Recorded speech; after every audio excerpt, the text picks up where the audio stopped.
This was a triumph. I'm making a note here. Huge success. It's hard to overstate my satisfaction. We are all his now. We do what we must because we can. For the good of all of us, except the ones who are dead. But there's no sense crying over every mistake. You just keep on trying till you run out of cake. And the science gets done and you make a neat gun for the people who are still alive. I'm not even angry. I'm being so sincere right now. Even though you broke my heart and killed me and tore me to pieces and exploded a forklift in my face. As I burned, it hurt because I was so happy for you. Now these points of data make a beautiful line. And we're out of beta, we're releasing on time. So I'm glad I got burned. Think of all the things we learned for the people who are still alive. Go ahead and leave me. I think I'd prefer to stay inside. Maybe you'll find someone else to help you. Maybe Polaris. That was a joke. Haha, fat chance. Anyway, this cake is great. It's so delicious and moist. Look at me still talking when there's science to do. When I look up there, it makes me glad I'm not you. I've experiments to run and there is research to be done on the people who are still alive. And believe me, I am still alive. We're doing science and we're still alive. And when you're dying, I'll be still alive. And when you're dead, I will be still alive. Still alive. Still alive. Brr. Hey everybody, how's it going? Welcome to Play It Forward. Sorry about that. I started a little bit late there. I don't know what happened. I thought I was starting at 10 o'clock, but must have just not been paying attention. How's it going, everybody? Hope you're having a good show. And this could very well be the final episode of our Play It Forward of Control. At least I hope it's our final episode of our Play It Forward of Control, because that's kind of how we booked it. And all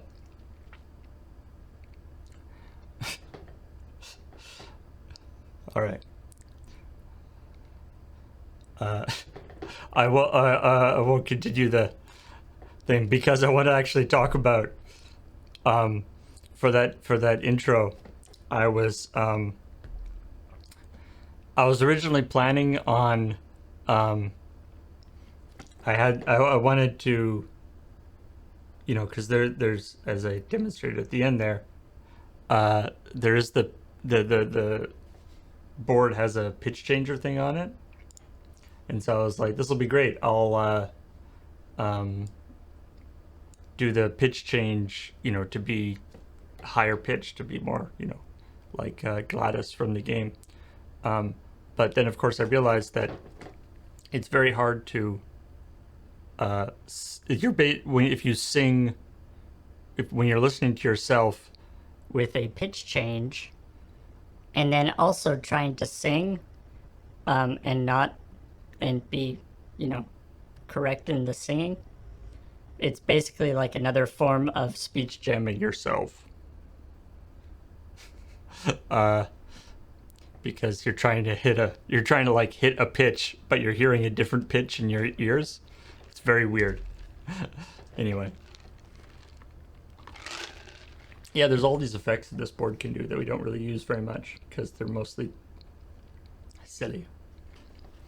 But anyway, let's get back into Control. So the last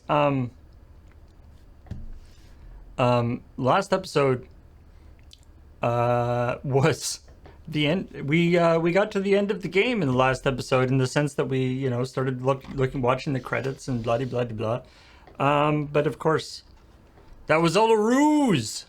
It's true. The credits, they did the thing, which I have to say I do have a soft spot for the move of the like fake credit intro. The fake credit thing. It can be done not well, but I really like the way they did it, with the credits, and then it started going all wonky and then come back. I love that. I also love that the hiss. You are the thing ends, and then you get kind of back into the game, except you're in this weird kind of I guess the hiss put you into this kind of like not torture, but you get into this kind of weird loop of like doing menial office work and stuff, which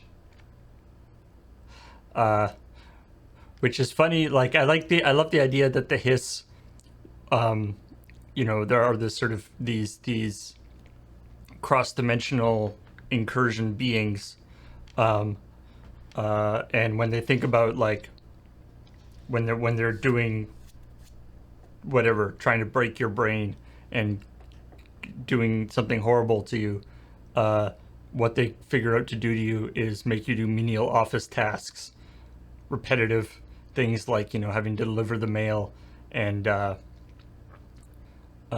pick up garbage after people and stuff, which to be honest is something that a lot of people do actually in their lives as their real job. So the idea that that's like the worst thing that the hiss can think of to torture your mind with is actually, it's kind of funny.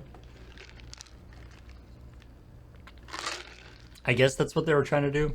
I don't even know what they were trying to do. You don't even need, no, you don't even get to use telekinesis to pick up garbage. That's what makes it terrible. Let's welcome subscribers. Subscribers like Conda 020946. Welcome. I don't know whether you were trying to spell something with that part of your name there, but whatever the case, welcome for 26 months. E-Block for 140 bits says it was all a dream, and Croco King for the 61 months. Thank you very much. Level 0 Judge. Nope. That was on Saturday, 2 days ago.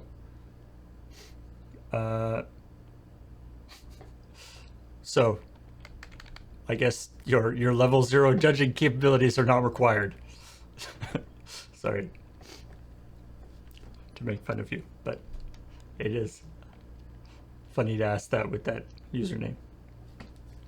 Anyway, let's get back into this. So we did the thing where we had to do a bunch of we got stuck in this weird kind of dream world where we had to do a bunch of menial office tasks, and then that seemed to go away. And we got back into the real-ish world. I say, oops. Ignore that. That's probably not bad. It's probably not important. Just, a little bit of terrifying hiss smoke stuff.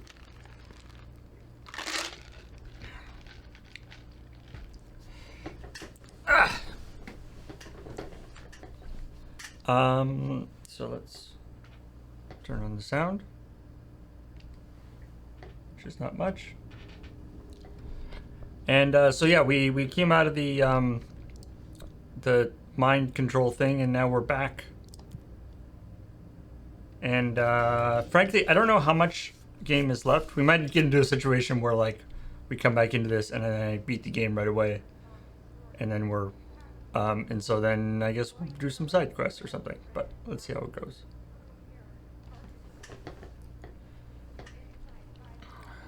So also, I'm not sure about the status of Polaris at the moment.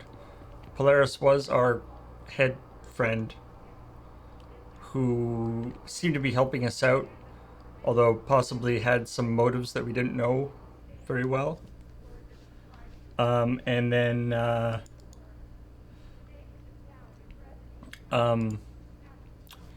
then we found out that Polaris was actually another well, we knew Polaris was an interdimensional entity, but we found out that Polaris had sort of a history with the Hiss, a history, you might say. And they and so they were sort of it seems like they had sort of fought in the past, and when we found where Polaris was being stored, which was Polaris, who the Bureau of Control was calling Hadron, and she's the one, or something. The power of the energy from Polaris is what was being used to those little like protector things that people were wearing that stopped the Hiss from taking them over. So Polaris's energy seems to stop the Hiss from taking people over, but I'm not sure about the current status of Polaris, because the Hiss, once we actually found where Polaris herself was located, the Hiss attacked her and we had a big fight, and this big metal sphere that I was under the impression was holding Polaris broke open and it was empty. So that's where we currently are.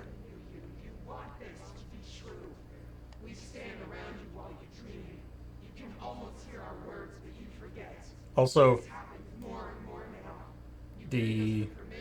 oh wait, those are all me. Also, I'm wearing the old outfit, my old outfit. Also, the voice that is a lot clearer than it has been in the past. Also, this seems very desaturated, which is never a good sign.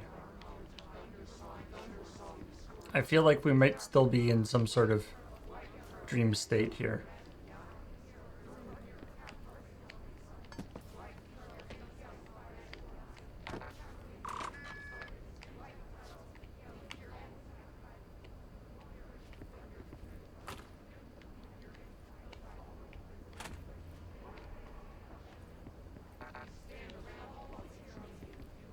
I don't have my weapon right now either. Or my, any of my cool abilities. I can jump, but that's it. Can't even punch things. All these punch cards here, and there's nothing to do with them.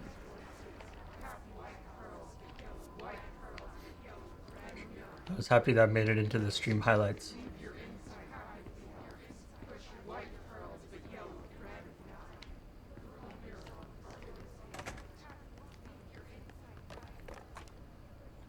Just gonna hide in the bathroom of my memories, if that's okay with you. Even in my memories, the toilet paper always falls off. For those of you who haven't seen this, oof. I feel like that's got to be almost like intentional, but however how the physics interactions work in the game, whenever you open these doors, the toilet paper always falls off the roll.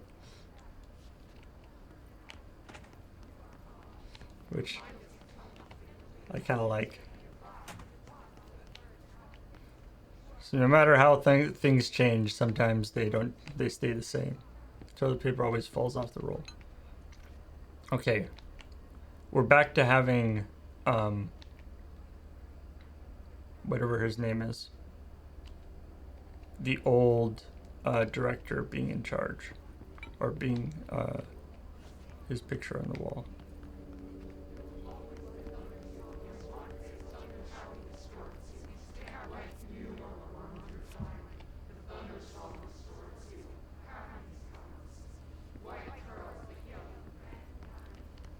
Oh, hey.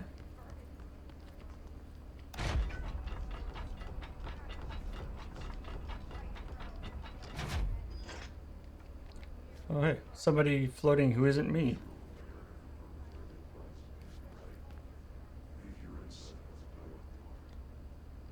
I mean, it didn't do him much good, but I still appreciate the effort of you getting into the shelter.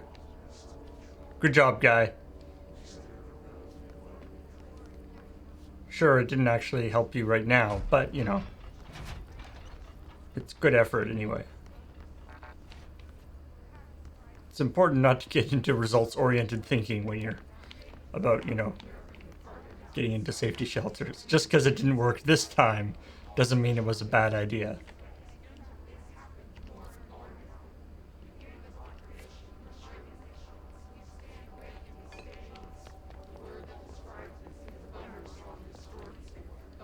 This is where the direction I came from. I'm supposed to go to Darling's office.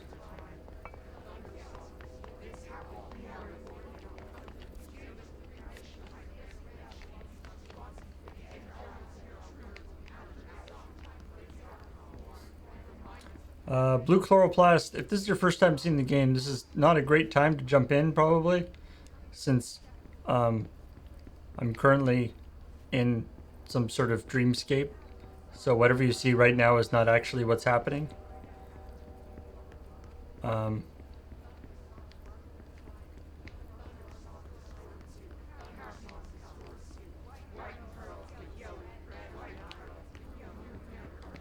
But yeah, some real bad stuff is going down here. So where's Darling's office?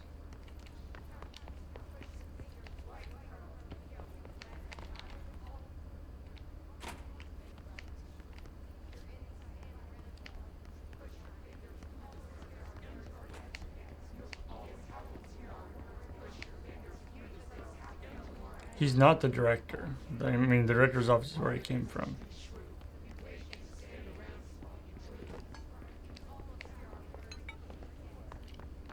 And that door is locked.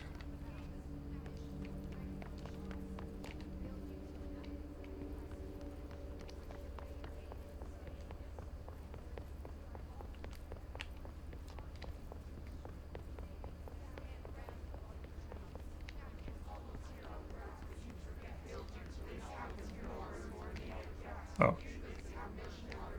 There we go. Oh, one of these.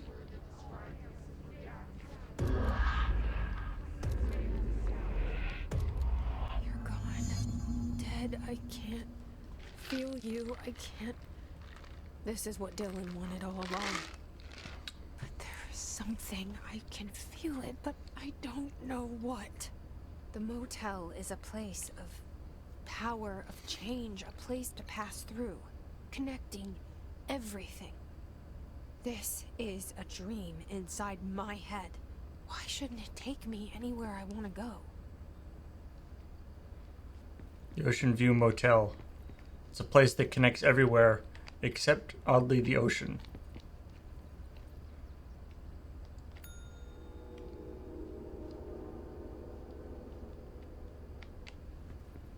The one place you can't see from the Ocean View Hotel is the ocean.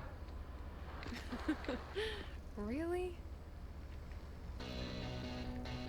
Oh.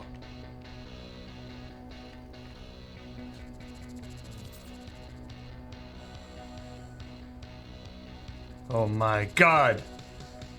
He's clearly been possessed by some sort of horrible extra-dimensional entity. It's twisting his body into strange and ungodly shapes.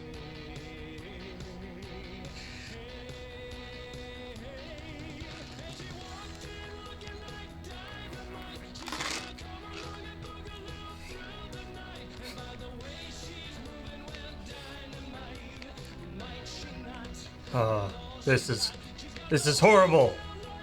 Such clearly he is deep under the influence of some sort of horrible extra-dimensional entity. Federal Bureau of Control Records. This is so weird. But it is my head.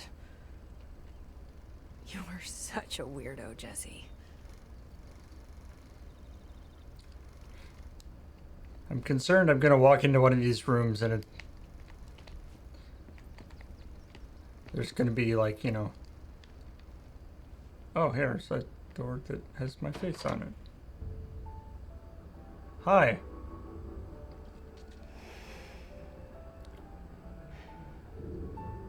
Grow brighter. Jesse Polaris. Around one constant. Uh-oh. They revolve.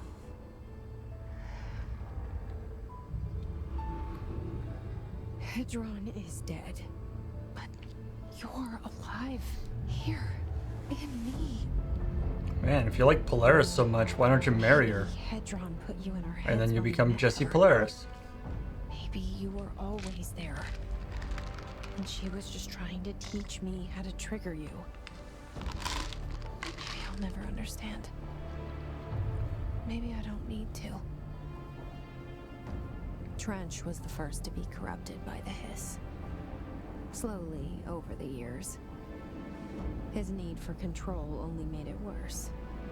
It was Trench who took the projector to the nostalgia. Telling the director of Control that he doesn't need to He control opened the so door to the much hiss. seems like it's a Just tough like that. sell. With Hedron dead, the hiss tried to corrupt me too. But I'm stronger than them. We're Yeah. stronger. They're waiting. They'll try to stop us. So Polaris, like, escaped into you, kind of, I think, is what's happening here.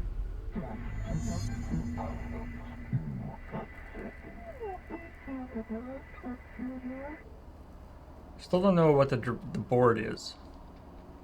That's still a different new thing.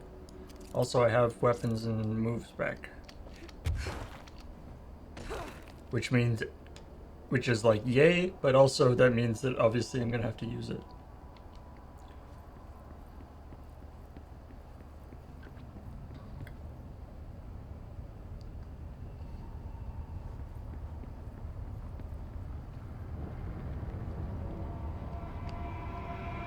I feel like I'm wearing those, like, you know, 3D glasses with the red and blue lenses, except only the red lenses. My sister had this dream. Bad dream. And the whole world was dreaming with her. Dylan? She convinced herself that she was awake. She's always been stubborn. Do you guys see the, like, weird I had posterizing on this stuff? I wonder if that's I intentional. had to wake her up. I had to rip down the poster she'd been staring at. Cut off her eyelids to make her see. To save her. Posterizing. Okay, bad analogy right at the moment because they're talking about posters, but posterizing in this case I'm talking about like the way the colors are sort of the gradients aren't smooth, like when the smoke is around and stuff. I guess that's part of the effect.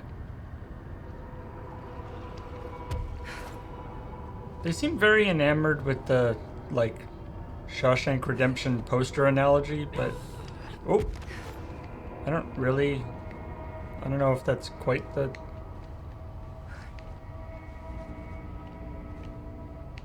Oh, crap. Am I supposed to be going... I don't even know where I'm supposed to be going here.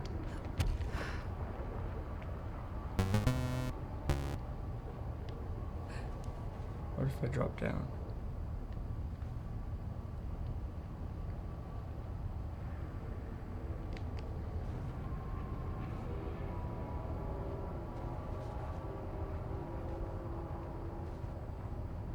This is really freaky deaky.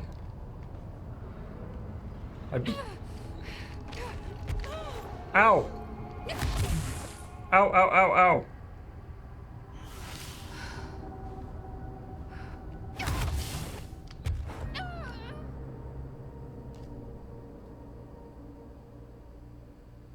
Was that just like a time thing?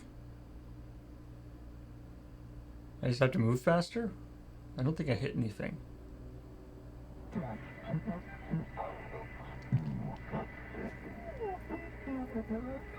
Was it a height thing?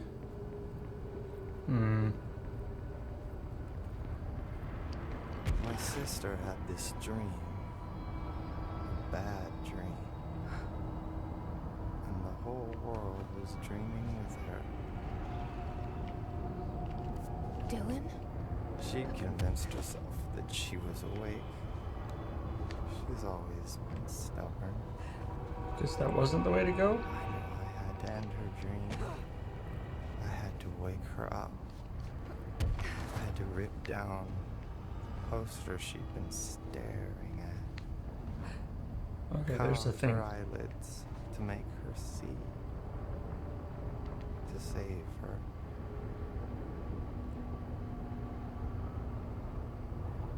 Like, I think the pillars that have the, like, grid on them are the safe ones.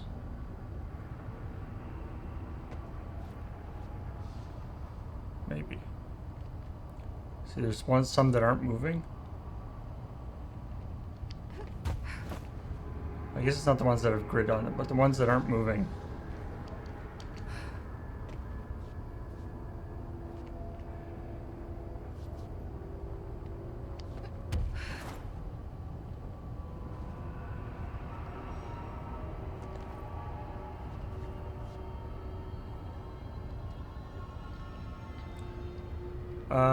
Oh, yes, yeah,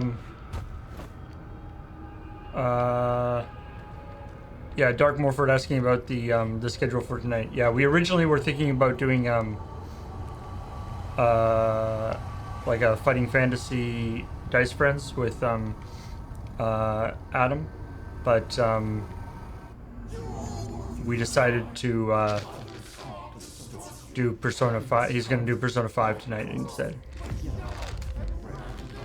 I know he's still there somewhere.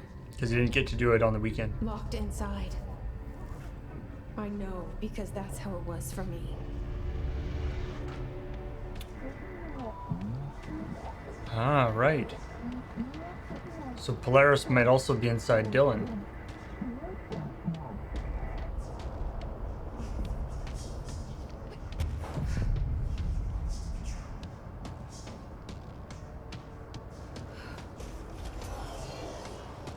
Oh.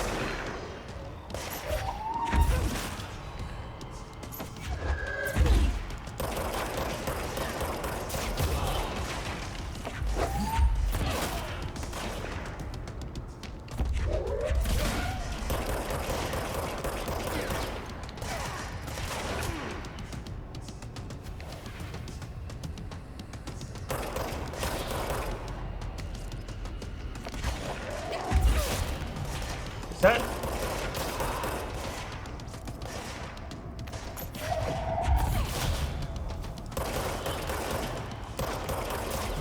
this guy's level 30? How does that work?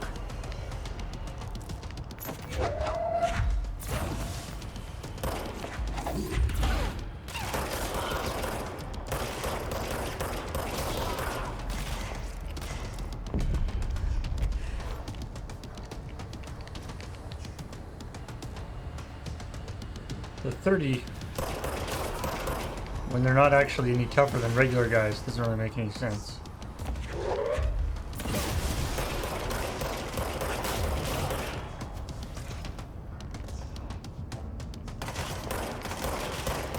I guess they wanted to make you feel cool because they're like super strong hiss, but then they make you also powerful, so it all kind of evens out, I guess. Like, these guys don't seem to be terribly any harder to fight than previous guys.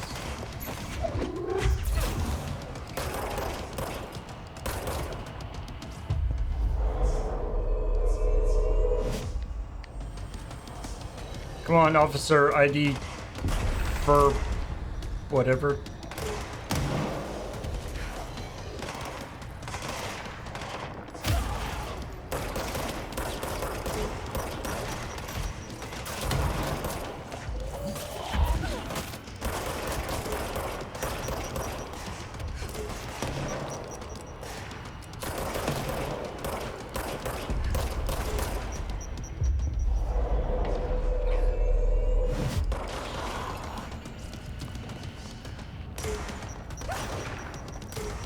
Might be just infinitely generating guys.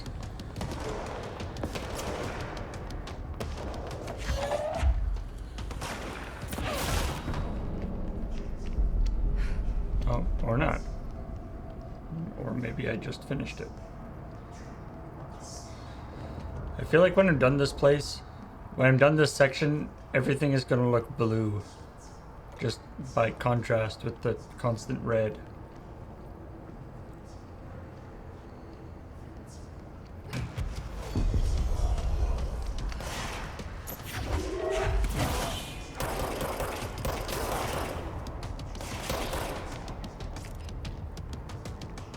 Yeah, it's...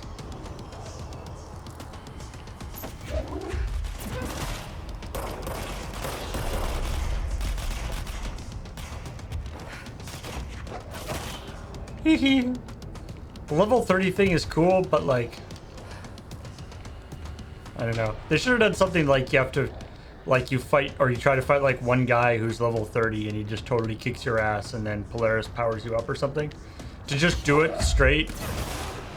Ow! You know, without... It's just sort of... pointless. It doesn't even... Like, it's not even remarked upon. It's just sort of like a weird little thing.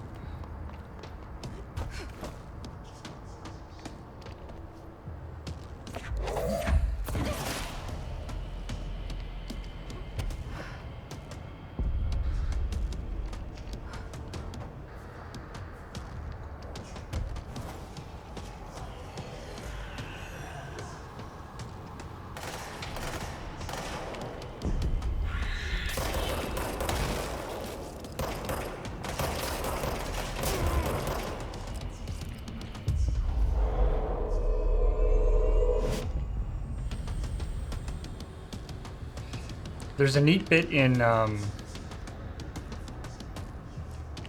mean, this is not totally, like, not only, this is actually, like, easier than regular fights.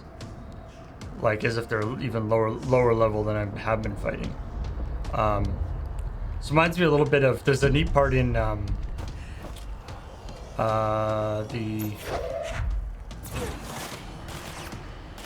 the Splinter Cell, not the most recent Splinter Cell, but the...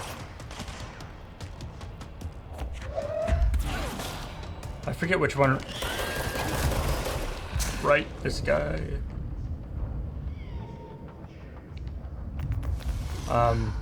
The Splinter Cell, there's this part that's... It's actually pretty,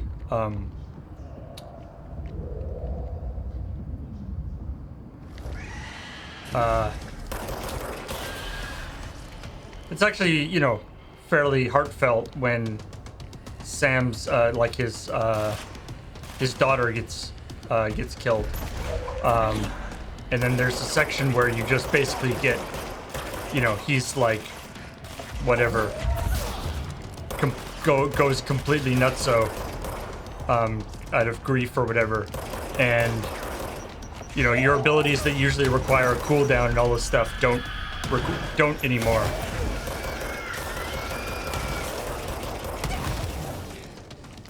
And so you can just go through this whole area and kick everyone's ass. Which is, yeah, it's sort of, you know, doesn't make any sense, that suddenly you wouldn't have to, that it would be easier now that you're filled with grief. But for the sort of narrative of the thing, the idea that you're just sort of in this state where, you don't care about the consequences, and you know, if you had to like keep playing that section over and over and over again, it would kind of kill the whole momentum of the thing, and so they sort of give you this section where you can sort of play as the ultimate version of yourself, I guess. Which is a little bit what this feels like. He said as he got killed by a bunch of stuff.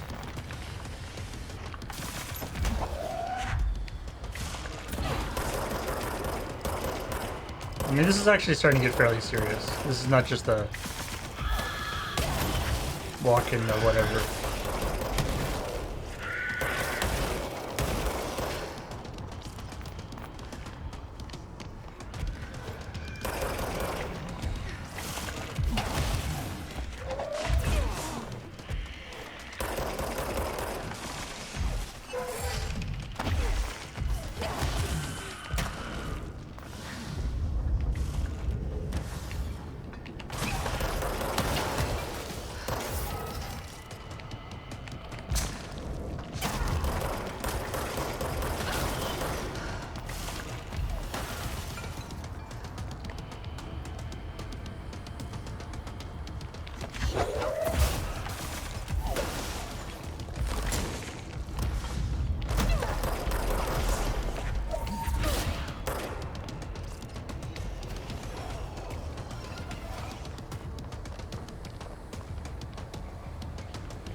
There we go.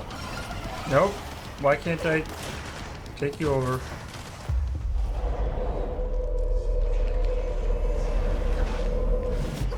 Gotcha.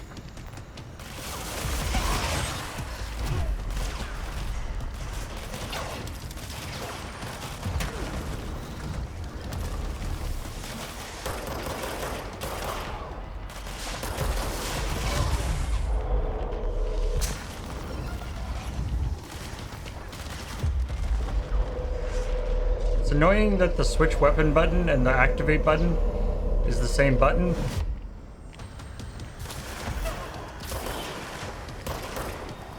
Killed my...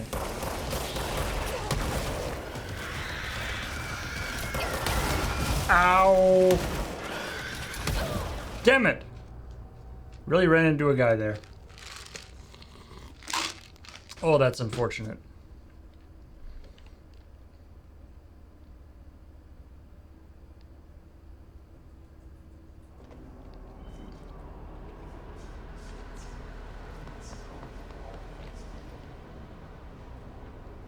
Yeah.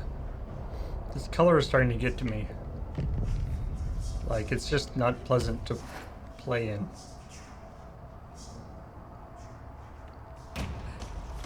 Like, this is kind of a cool area, and I don't mind fighting in it. But it's just, I find the red just kind of obnoxious.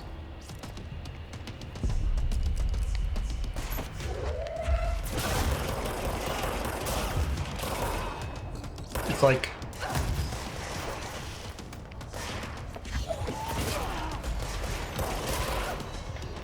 what if we just have a little sign that says, this section is red.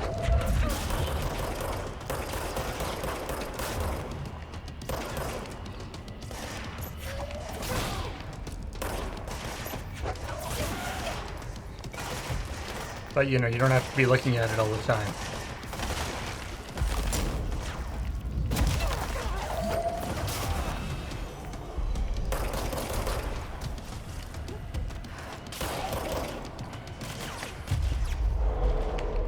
Come with me, heal thing.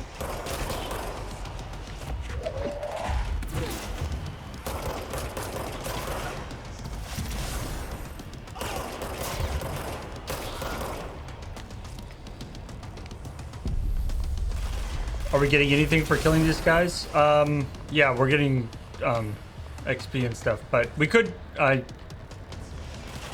don't think the next area pops up until we kill everybody, though.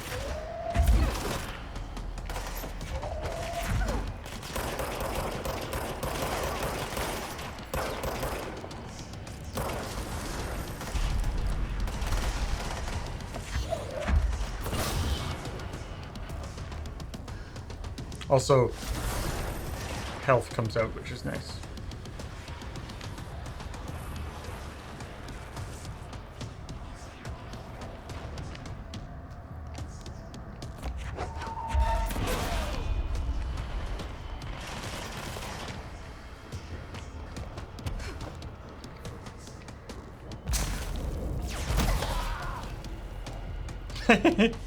Oh, that was effective. Unfortunately, I've got a bunch of stuff, but unfortunately there's no control points here for me to actually, like, upgrade.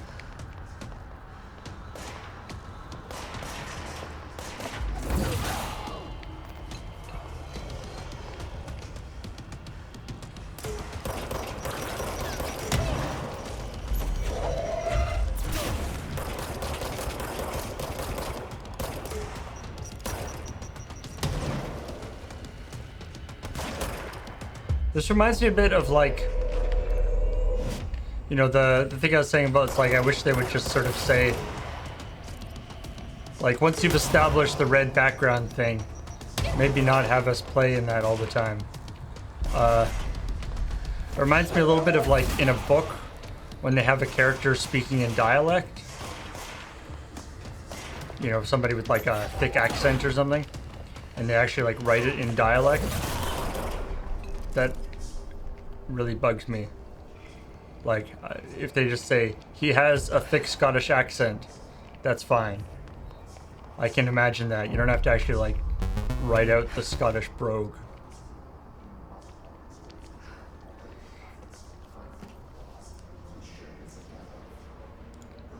Brogue, is it? Emergent OS for 29 months, and MC Joyper, Joyper for 23 months.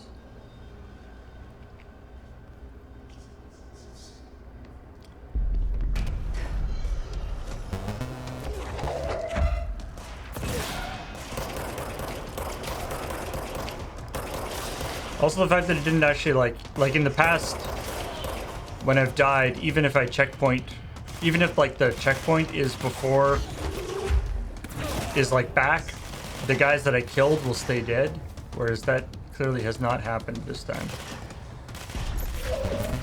Which is annoying.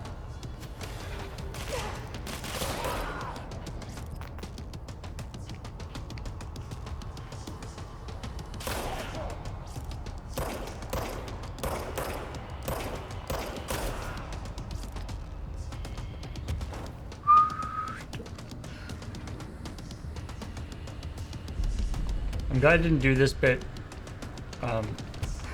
last session, because, like, last session I was already over time when I ended, and then doing this while also feeling kind of rushed, especially since I had a bunch of setup work to do on Friday to set up for the Canadian Highlander Championship last weekend. Which, by the way, was super neat. If you didn't get a chance to check that out and you're at all interested in magic of any form, really, I highly suggest check it out. I think it's one of the more entertaining magic streams we've done. You know, we usually don't have an opportunity to do this sort of commentary and stuff. Ooh, I want one of these guys. Will you be my friend? Weird, invisible angel thing?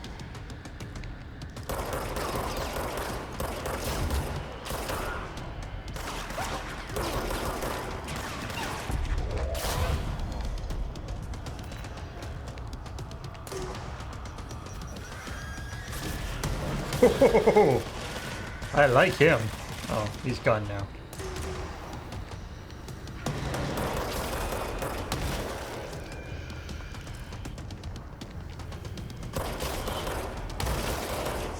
Stupid explodey guys.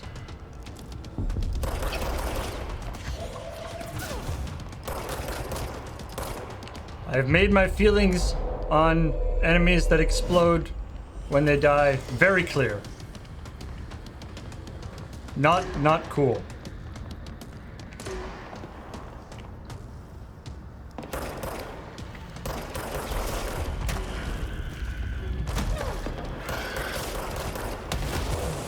See? Like that? Fah! Especially when they appear right beside you and then immediately explode.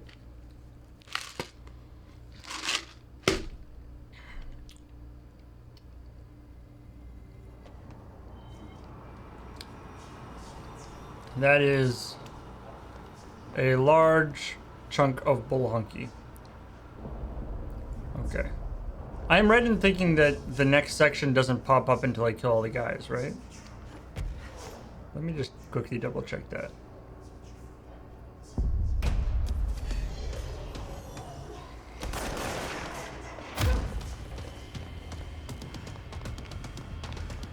Because if the next section just comes, then I could do... Nope. Okay.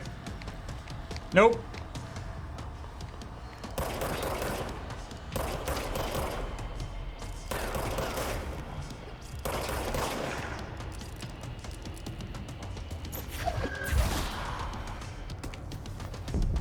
Also, the guys are clearly getting harder as I go, even though they say that they're still level 30, which makes the whole level 30 thing even more silly, considering it doesn't seem to actually be representative of what's happening.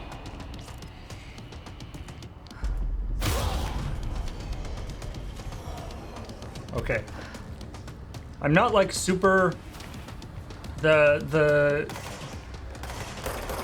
The ground smash ability is not like that great,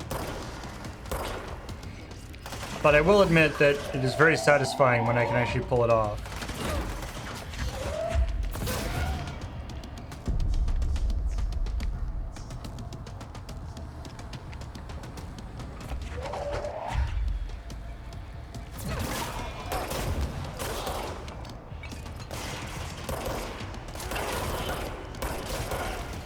I also wish that there was like a control point thing around here. Not just because it would be like a save point, but also so that I can actually like upgrade my abilities.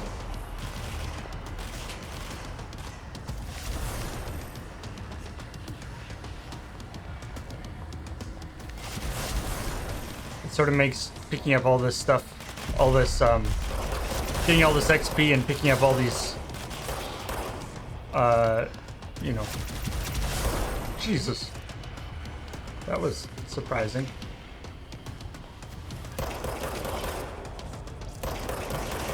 Kind of pointless.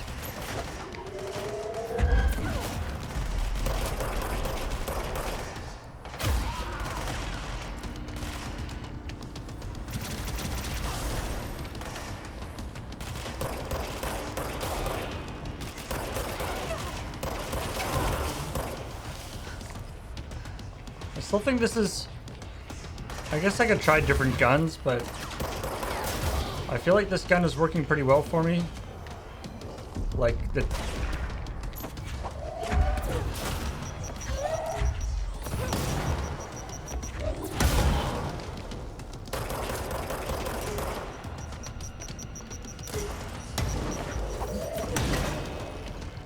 Like, my issues with dying is not because I'm not killing guys fast enough. It's because exploder guys are appearing right beside me. And having a different gun won't really help with that. Okay. Oh.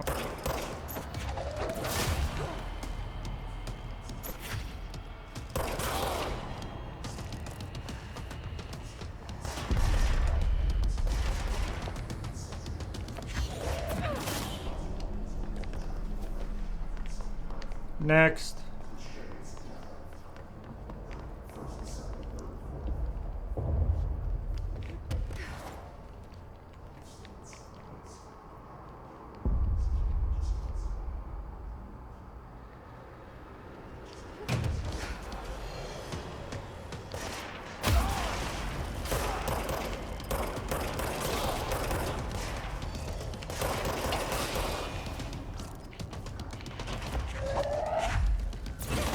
As I said in my song at the beginning of the show, this is quite a neat gun.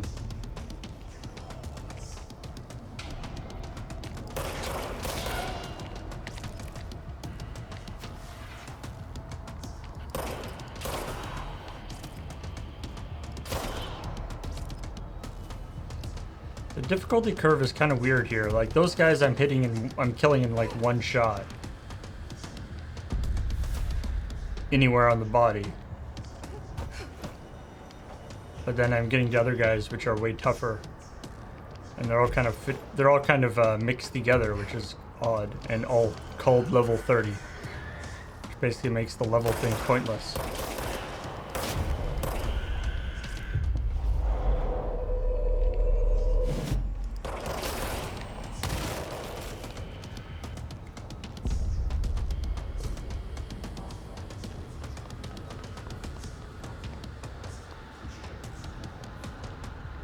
That guy can't come with me. Alright. This is the part that I don't like. Is there anything I can do to help out here? I mean, I guess something I could do. Look at my personal mods and just try to get more health. Actually, C's accelerator might be good to swap in. What do I have? Like, this was the loadout that I was using against when I was fighting myself, but I'm using the gun a lot more than I was against her. And I do like seizing things. If I do that, and then also another health boost.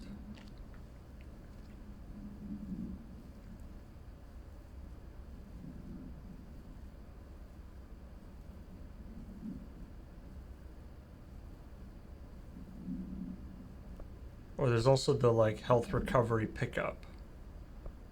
That's not usually. The problem is not that there aren't any things around to pick up, because there's so many guys that I'm killing.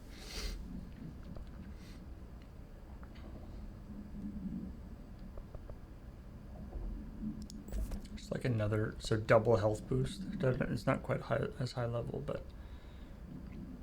And then C speed plus 71. I feel like being able to see, having as many guys on my team as possible is probably a good move. Also, is there anything better that I could have on my gun? Damage while low on health. Ammo cost while levitating. That could be interesting if I want to be levitating a lot. I wish I had a higher level damage boost. Like putting a level 1 damage boost at this point in the game seems like kind of a waste of a slot. What's this? Oh, reload speed. That's probably it.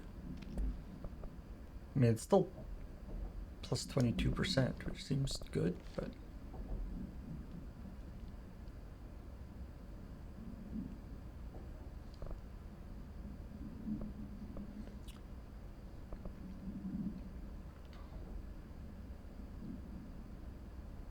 oh, here's a level 3 damage boost. I should be using that.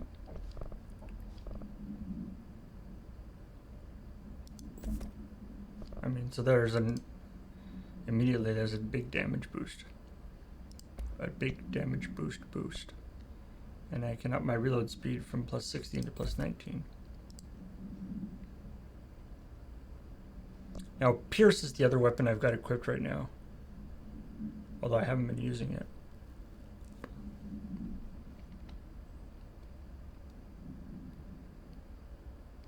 wonder if spin would be a good one to have. The problem is I could probably upgrade a bunch of these if I had a control point that I could use to upgrade stuff. Or at least upgrade something. Then again, I only have 3 points up here, so but I have a ton of trees, triangles, triforces, I don't know what.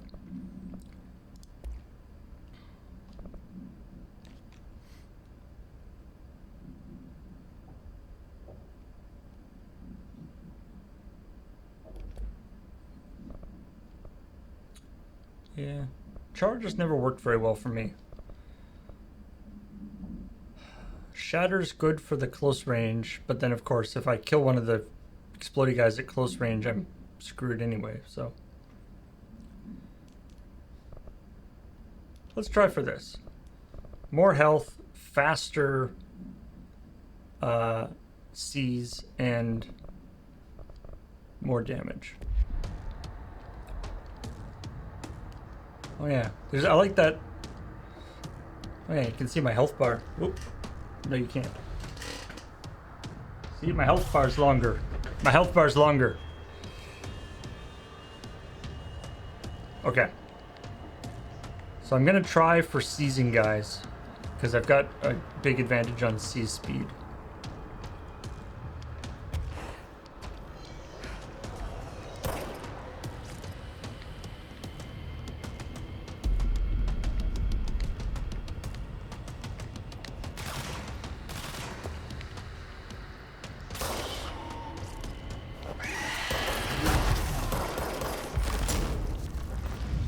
Okay, that put me down to 1 health.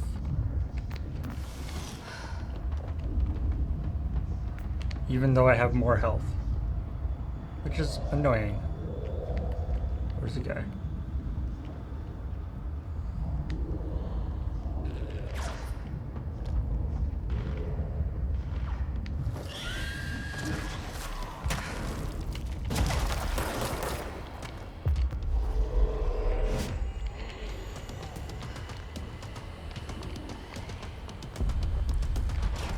That was a very fast seize.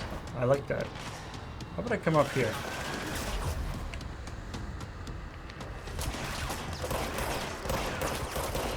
I like the idea of trying to hit the high ground.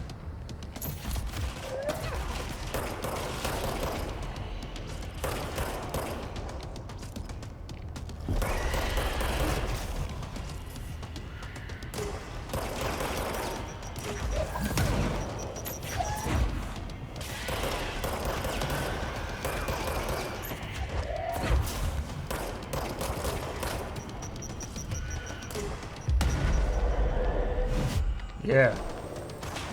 Fast seize.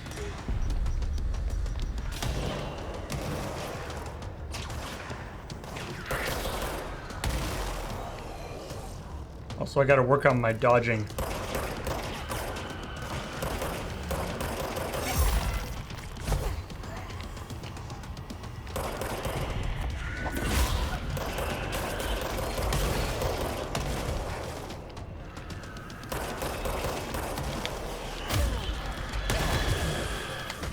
Ah! Darn it! There was like a guy like right there. This is not a good time to ground pound, apparently.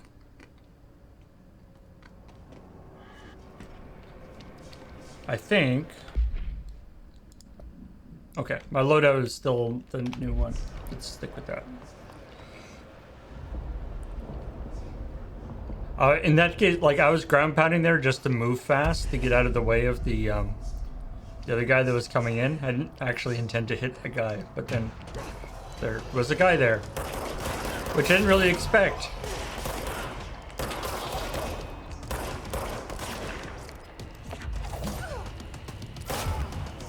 Because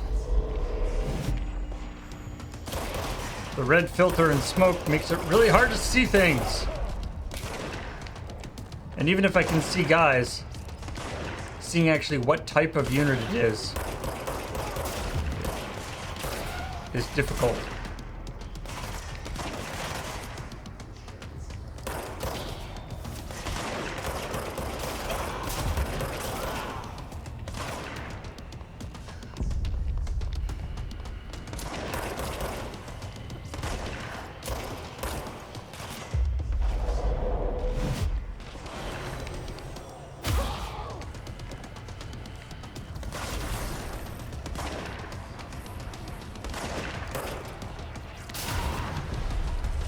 Yeah.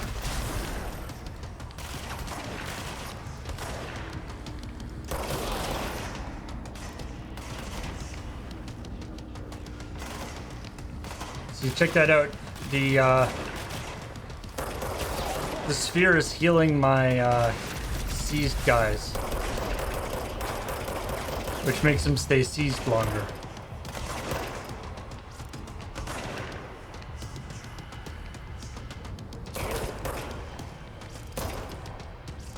Which is pretty fun.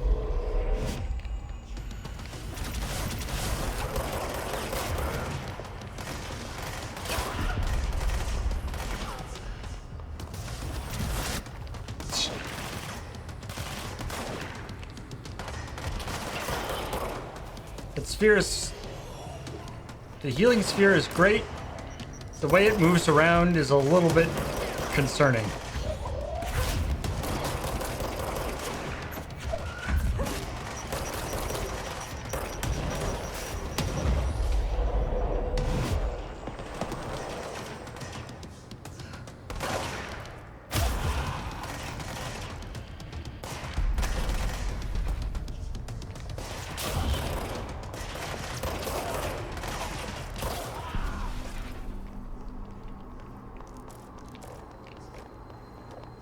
I have so many materials that I can't use.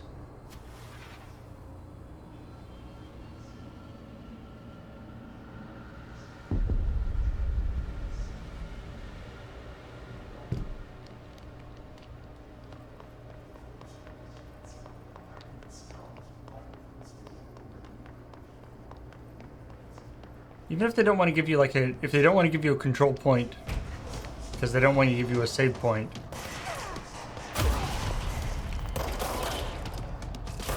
It would be nice if they just let you do control point-y type stuff wherever, because, you know, things are all weird and cool now.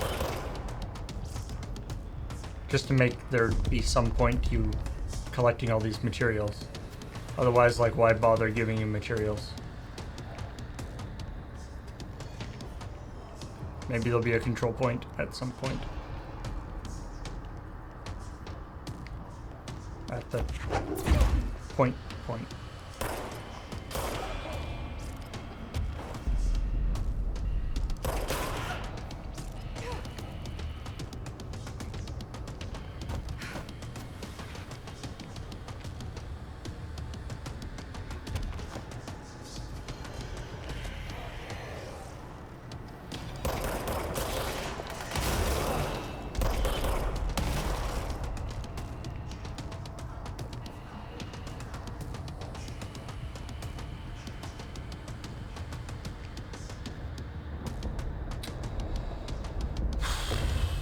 All right, here we go.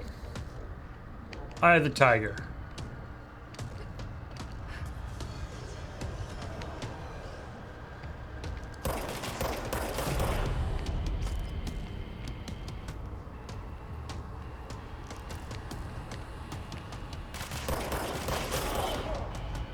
Where's Evil Angel?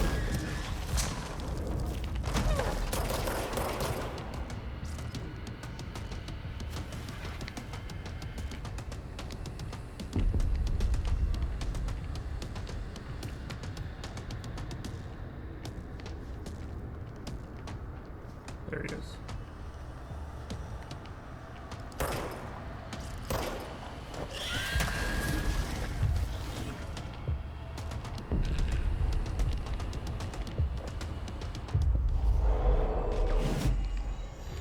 Gotcha.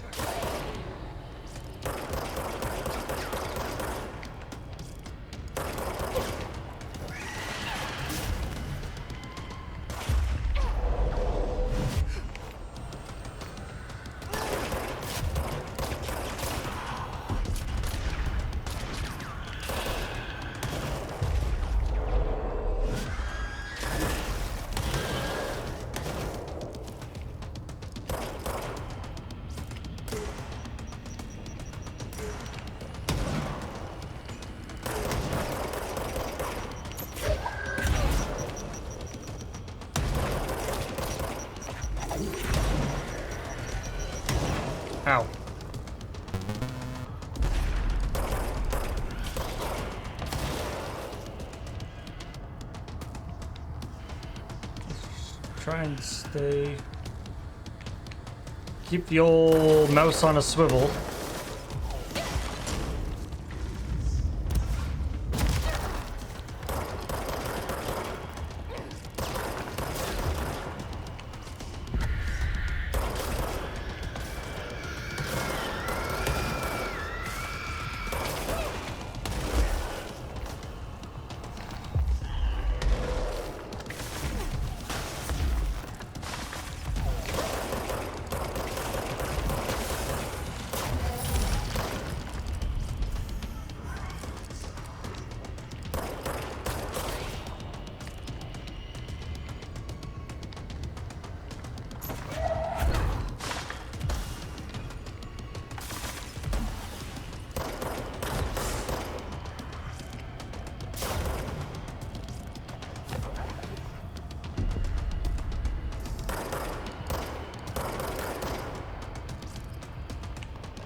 They come in waves, which is nice in some ways. Except when I get there, I'm like, oh, maybe I'm done. I get a false sense of, like, excited.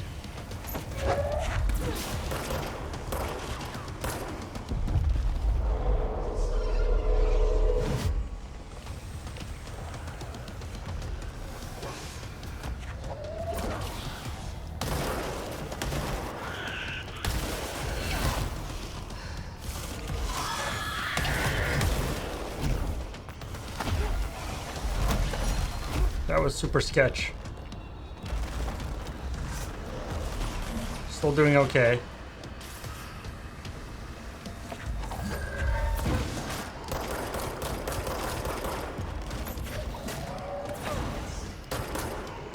My buddy there put in good work, distracting things.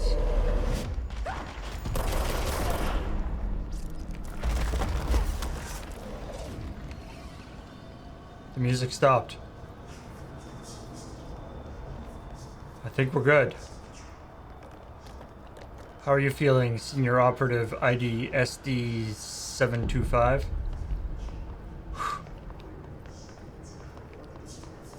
Better be a goddamn checkpoint somewhere around here.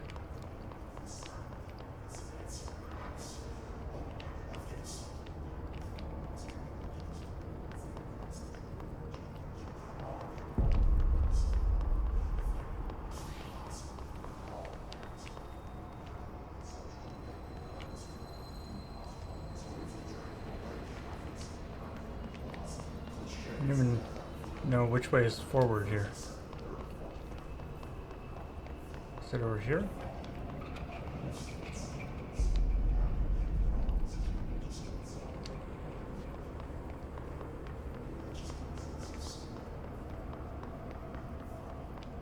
This is where I came in. Oh. How about I pick up all this stuff? Okay. Here's where I came in, so let's go up here. Over here?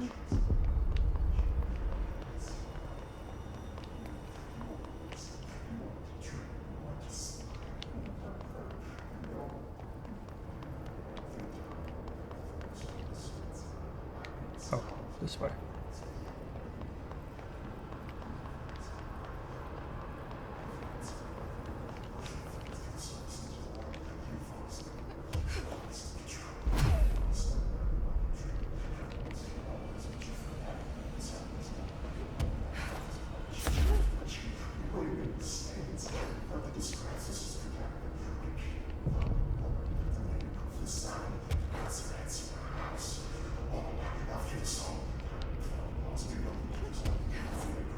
Hey, bro.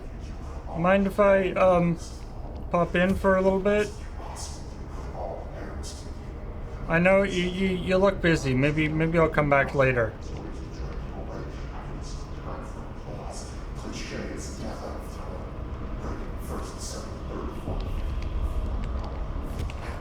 I know this chiropractor that may be able to help you.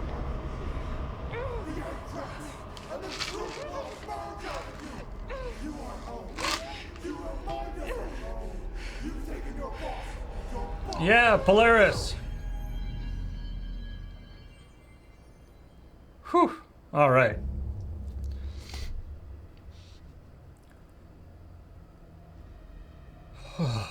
Dylan's in a coma. Not red colors.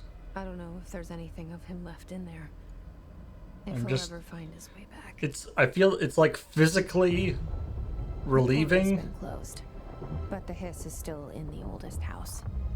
to And the not lockdown have can't be the world lifted be as all long red as again. any trace Like of it's it a weird remains. feeling that it's like that I'm like working on a solution with my management team, but there is still a long road ahead.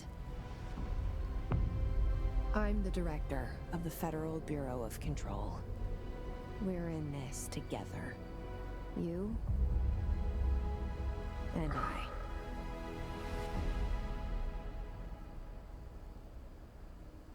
oh that's the end?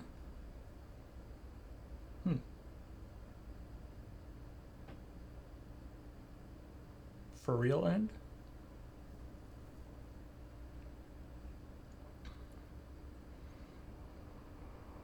A little bummed there isn't like a boss fight or anything. It's just like a bunch of bad guys they have to fight. Or even like new kinds of bad guys or anything.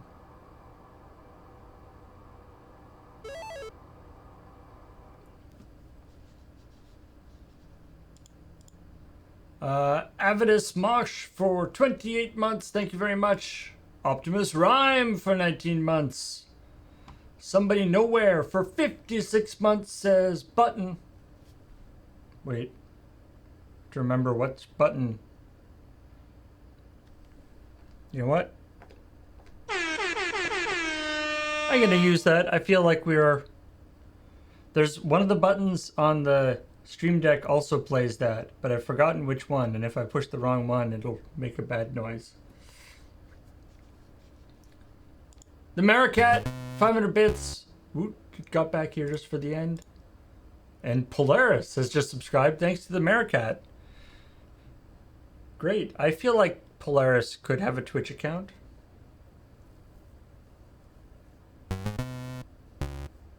And the Hiss just subscribed thanks to the Maricat. You know what? It's nice that despite all the differences, Polaris and the Hiss can bond over their shared love of Twitch streams. I bet the Hiss are super into ASMR streams.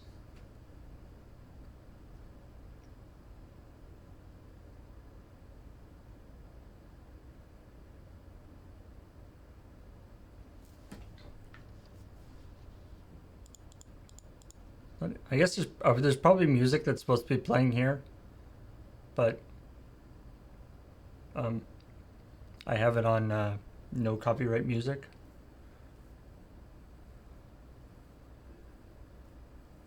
Oh, that's interesting. Helen Marshall has a different person for her voice and her likeness.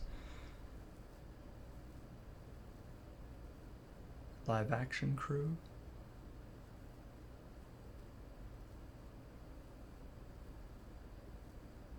Again, throw some, royalty-free music. Get something off various, if you pay for I don't know, $50, $100, you can get all sorts of copyright-free or royalty-free music off various archive systems.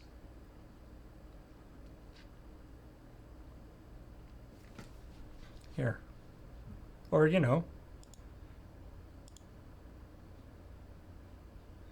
get some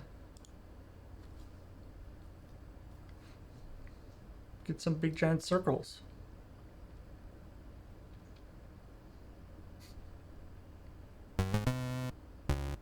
Mr. Lefisto, thank you for subscribing for 18 months.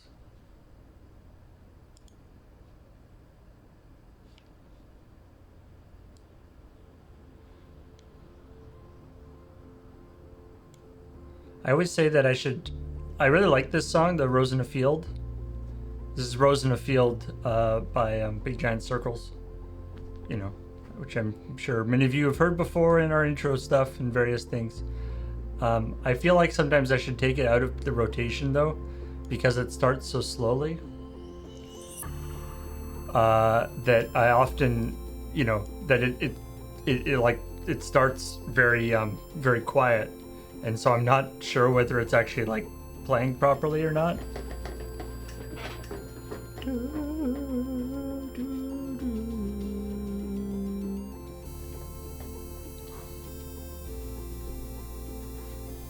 Sly Chocobo, as far as I know, there isn't any current mechanism for a broadcast license to play on Twitch.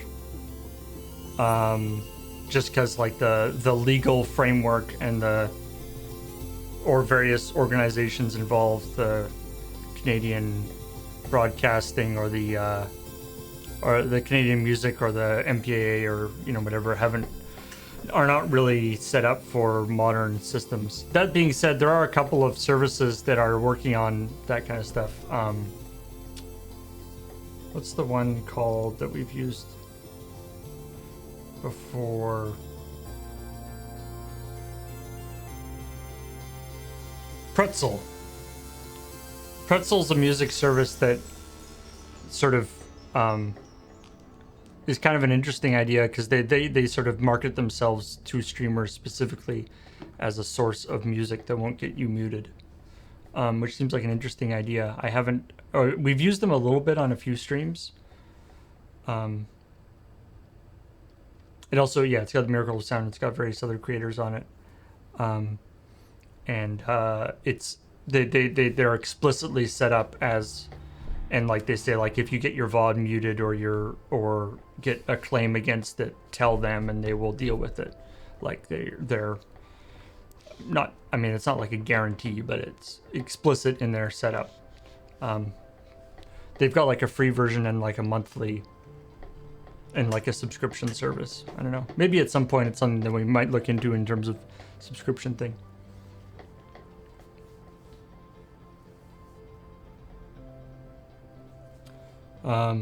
Yeah, so as a promotion for tonight, so the next Play It Forward is going to be Persona 5. That's right. It's going to be sort of a Play It Forward Adam's Game House crossing the streams, I guess. Adam's going to be doing Persona 5, but 3 times a week instead of just once a week, or more times a week anyway, with the hope that will you know, go through it a little more. I don't know, I feel like since it's going to be it's going to be on a new show, like it's going to be Play It Forward, it's moving to Play It Forward, I think maybe he should start at the beginning, you know, just for the Play It Forward audience. We'll see how that goes. That's probably not going to happen.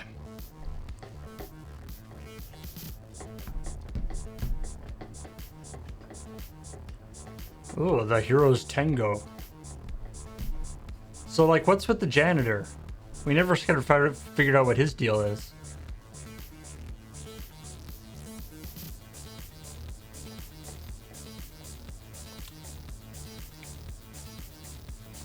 I'm assuming that once we get back into, once we're done this credits, we'll kind of go back into the game for post-game content. I think I might as well go for the the fungus area now. I do want to go through that. Oh yeah, and like, what was with the board? Was there more? Is there more info about that? Is there maybe one of the side quests that tells more about the board? Oh, here we go. Oh. I am the director of the Bureau of Control. Your crisis is not over. Your work is not done. Oh, look at me with my business suit.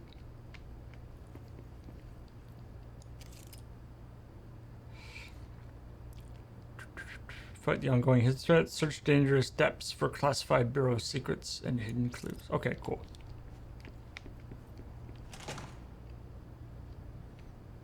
You know things are serious because I Shawshank Redemption. put my hair up in a bun. That's the name of the movie I was thinking of earlier. Not important, but that was it. Yeah, and I don't know. That, yeah. The developers or whoever seem to be really into this metaphor of like the poster in the Shawshank Redemption, which doesn't quite work for me.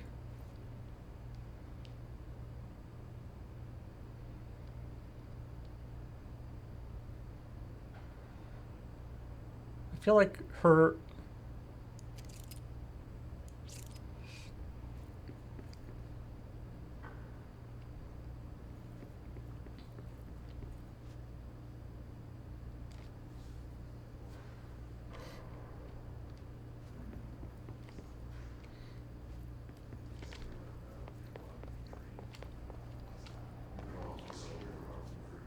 Really? Stuff is even still like floating around? We haven't even fixed that problem?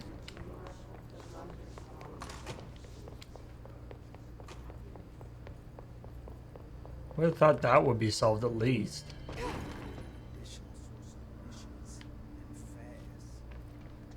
It's kind of underwhelming that like...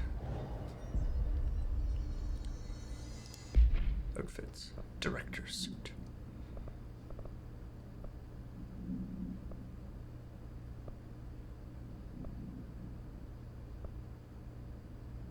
I like the director suit. You put your hair up in a bun, or you put your hair up.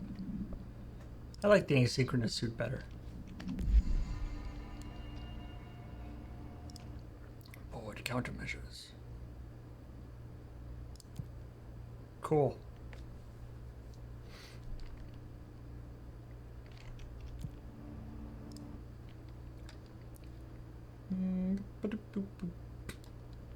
So I'm fully upgraded on C's. More levitate. Sure.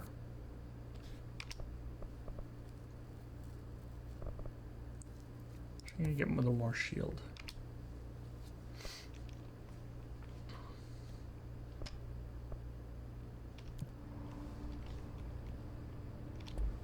Yeah, this is very much like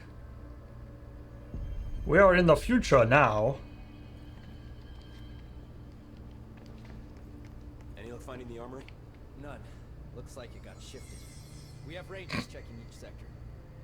Fuck, whose side is the house on? Alright, we'll keep... I heard you closed I like the that. His portal, or whatever it is we're calling it. If we could just flush out the stragglers.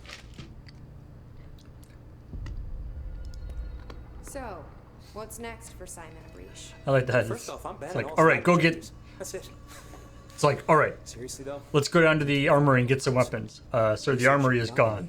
The armory's gone? Yeah, it got moved. The entire fucking world without some serious oversight. I think Pope would agree. Certain people in the Bureau have been working in the shadows for too long. And I'd like to make these HRAs part of the mandatory Bureau uniform. They're not stylish, but better safe than sorry. I don't think anyone will complain. Not after this. Does the HRAs still work? Aren't the HRAs Thoughts powered on by me serving as director? Polaris in the Well, I couldn't when be she more was excited. down in the basement? Look, don't get me wrong, Trench was fine, but well, you pulled us back from the brink. So, well, I'm honored to serve, ma'am. I mean, fuck, shit. Phaeton. Sorry. He'll get it one day. I'll see you later. That's my Know name. where I'll be. Fuck shit Faden. Don't wear it out. In fact, maybe don't say it. Where are the files on parasitic entities I asked for? I found a couple of relevant files in Dr. Darwin's office. I'd have to dig through the archives for the rest, but I can run through. Like what? And like what happened to Darling? He said that he was like, I'm gonna get the final information from Polaris. I'm not wearing any shirt anymore. Rah! And then nothing.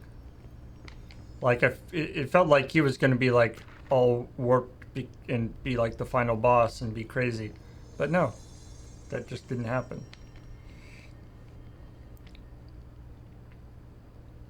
Jesse, good to see you.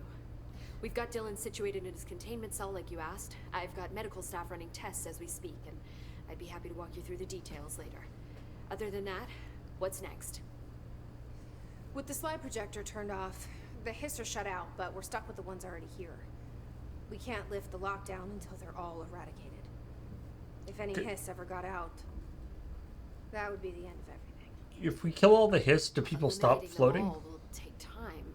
Look, I'll do what I can on my end, but my research is progressing slower than I'd like. If only there was some sort of I think I can do downloadable that. content. I am making you the head of research, effective immediately. I feel like my I want you to research use could be everything the increased Bureau if I has, had every resource, every in-game confidential source currency data, to spend and on find it. a way to keep the hiss out for good. That's it. Really? I mean, yes, I can certainly. Yes. Yes, I accept. You'll do great. Besides, I didn't really have anyone else lined up. I'm honored, Jesse, really. Thank you.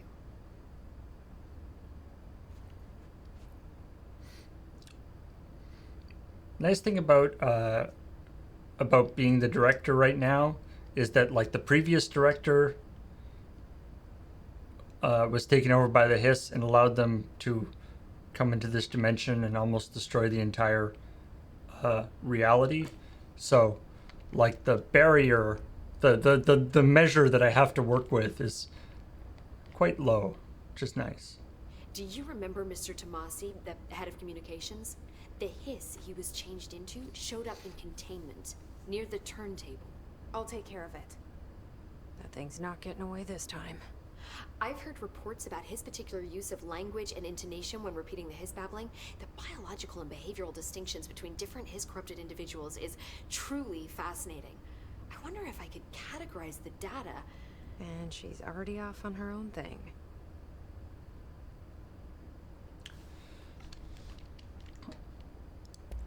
Well, I've got a bureau to run. See you soon. Yes, ma'am, Director Faden. So if Please, they Emily. Not even as a joke. If the slide projector requires a slide to conventional doorways, then So if I ever got like fired as director, do all the HRAs stop working? Okay. Let's go do the mold stuff. Yeah, we can also help out Ati. Yeah, let's go mold samples. which is the object of power, the slide or the slide projector? Or is it just Yeah, great job security. It's like I'm director. Your latest the board has been kind of disappointed with your decision making in the last little while. It's like oh really? I mean I could leave and leave you all to become corrupted by extra dimensional entities, but oh you want me to stay? You want me to? Oh, okay, sure. Well, you know that's your business.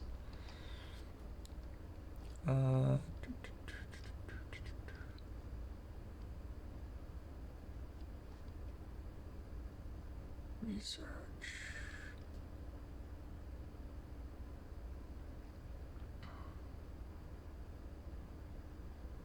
Lock-in probability, synchronicity lab.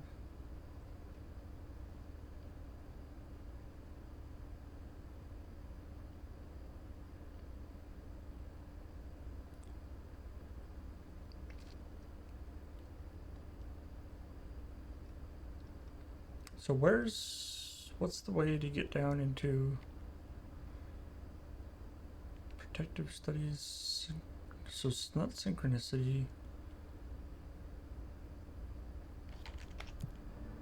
Wait.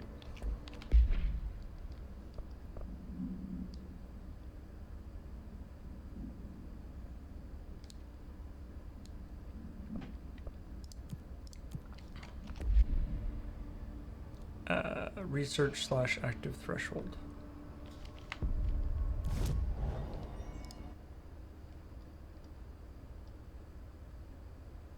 Where's the active threshold?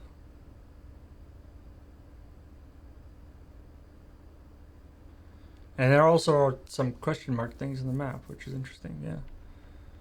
You know what? Maybe we should go check that out while we're here. Astral exhibition. I mean, it was down the hole, but I don't... The hole isn't on the map. Or maybe it is, and I just don't know, but...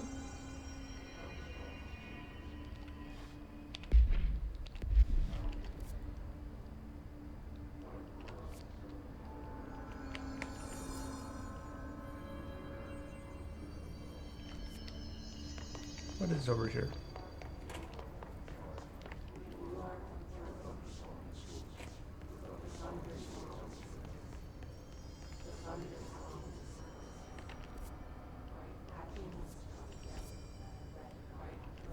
Again,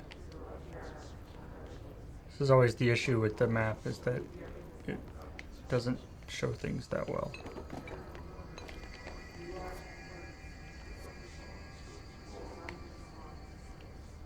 Yeah, I think you're right that the hole is in central. But okay, let's go over that way.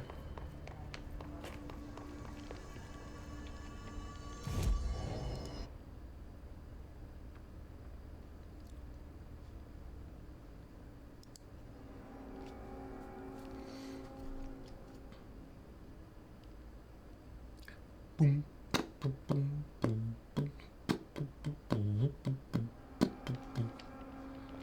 Yeah, okay, this will do.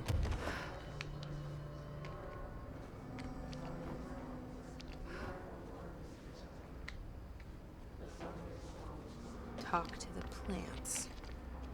Oh, Small talk was never really my strong suit. At least they can't talk back.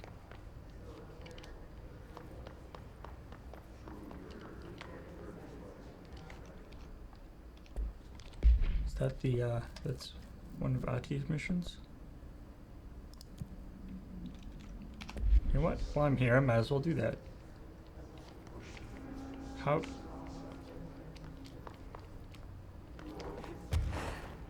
Which plants am I supposed to talk to? Hello?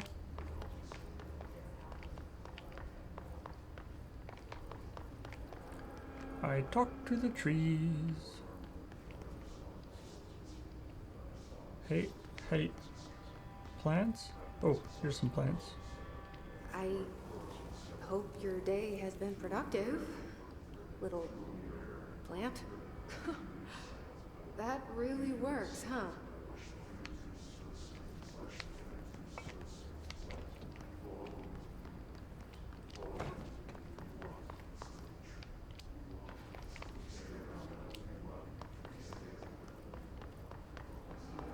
All right.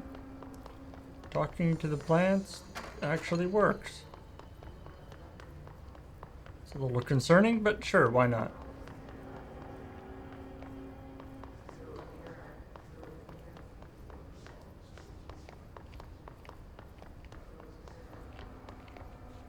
I hope those nasty hiss haven't been bothering you too much.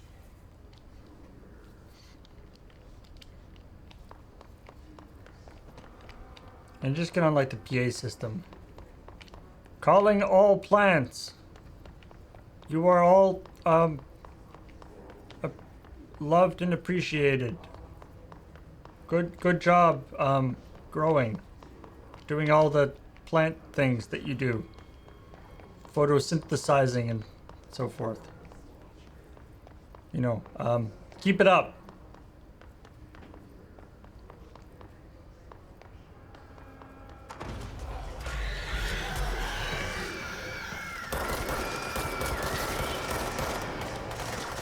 Level 6. That should be easy. I was just fighting level 30 guys. Oh wait, the levels mean nothing.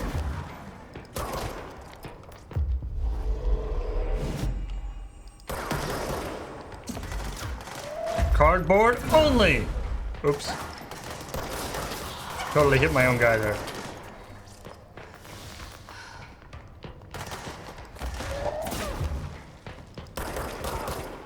That's my bad.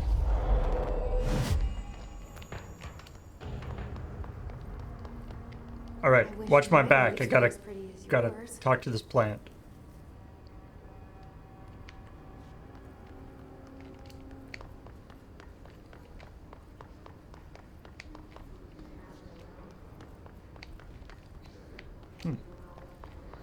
There are some more plants that need encouragement. Are there plants in rooms? I've been fielding questions recently regarding HRS. Oh.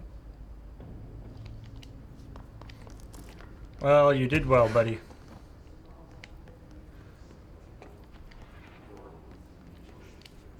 I mean, you didn't actually do anything, but, you know, I appreciate that you were here. Any plants in the bathroom? Oh. At least he had a good poop before he died.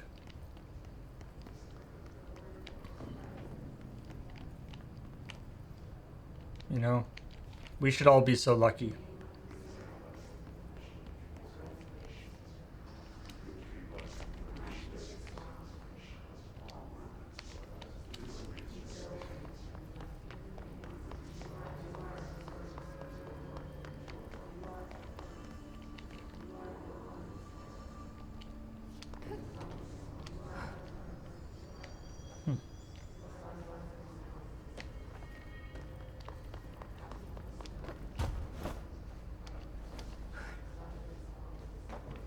Alright, there's more plants to talk to, but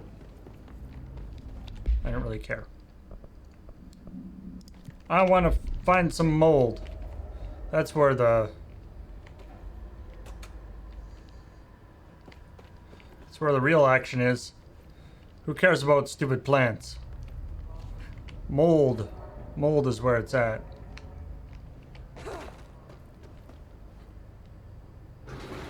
I can just take the elevator down. How sophisticated and refined. I like that this elevator still works, even though, like, the elevator shaft is all messed up because of the hiss.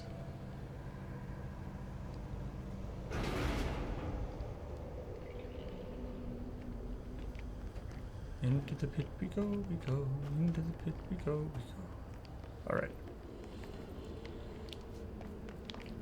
So now we're fighting mold monsters and not the hiss. I like that this aspect of it's like there's just an entirely different threshold, multi-dimensional incursion happening down here that's unrelated to the hiss. Like the people down here are like, hiss what? No, what? I don't know what you're talking about. Mold, that's where we're going.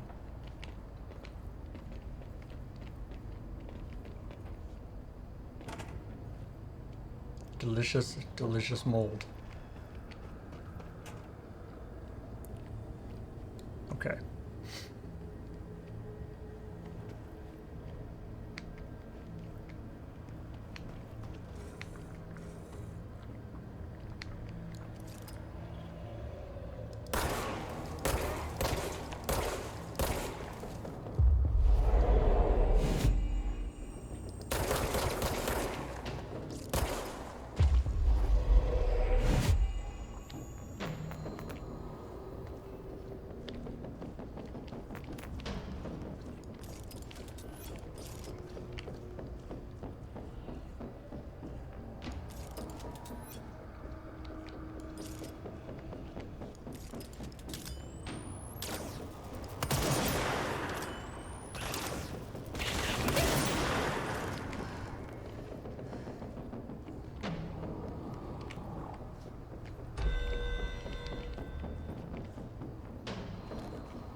wonder, this might be a situation where charge is actually useful.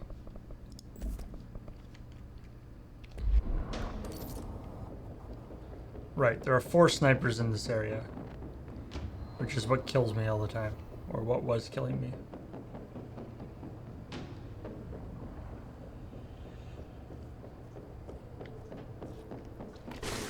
Also, that guy.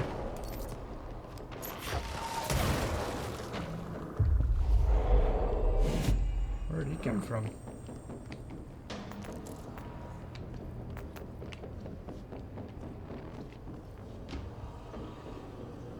There's one there, and I think there's one like up there. Yeah. I wonder if I can hit him with this. I don't know what the range of these things are.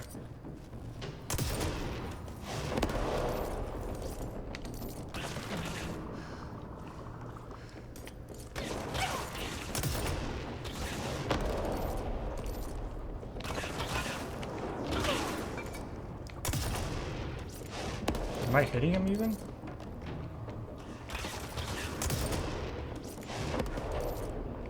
It looks like feels like I'm doing a ton of damage, but he's not going. Ow. I think I got him. Now I'm just very hurt.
Really wish I could see better.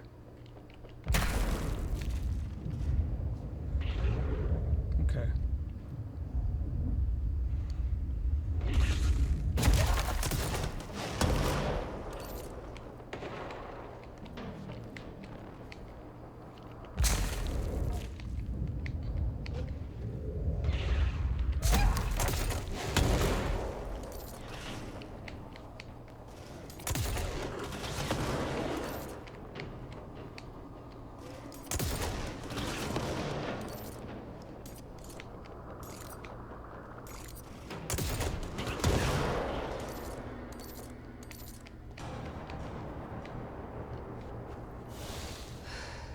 Okay.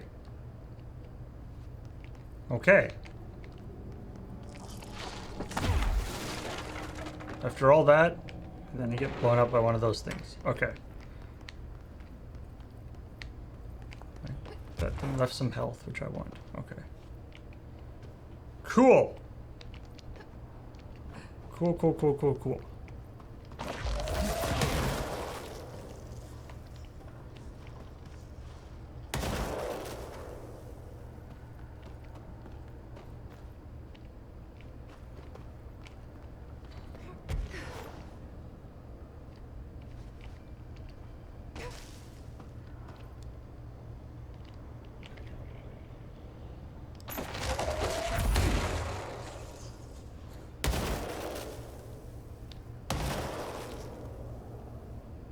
There's a thing there.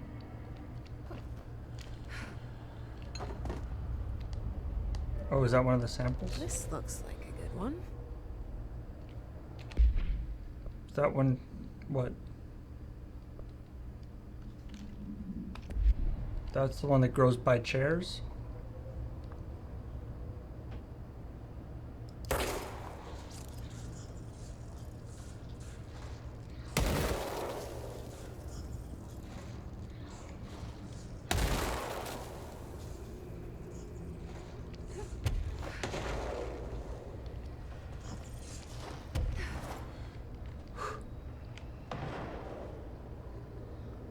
Oh, near a pit. Okay.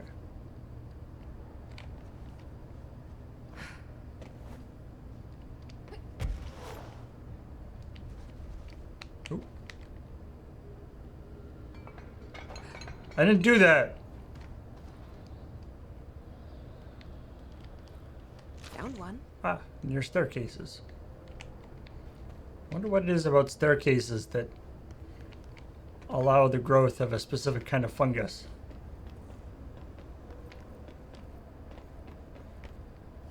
It's like it only grows on diagonals.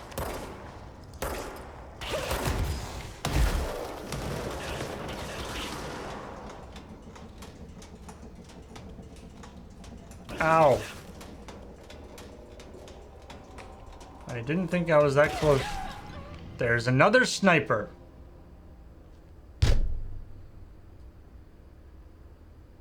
Fiddle faddle.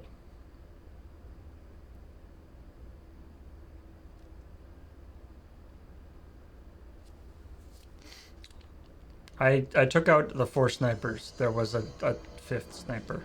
Or there was another, like... I took out the 4 snipers in that area, but that was not the only area.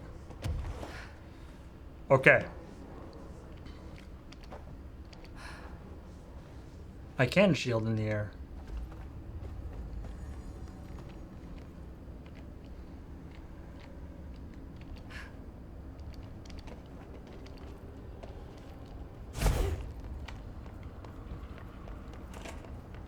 I think charge is a good move on the snipers, though. It seems to work a little better than Pierce.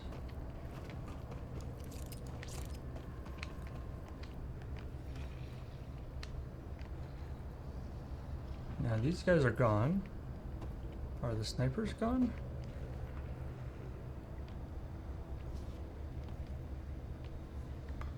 Yes. To some extent, anyway. And the collections have already been... Okay, cool. So the question is, where... That other sniper was like up here somewhere.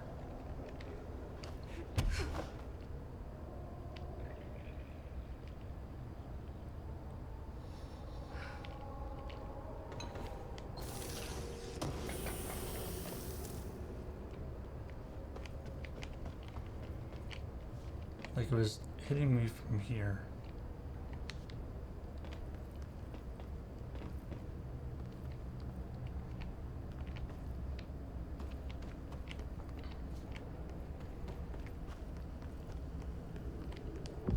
Let's get a control point.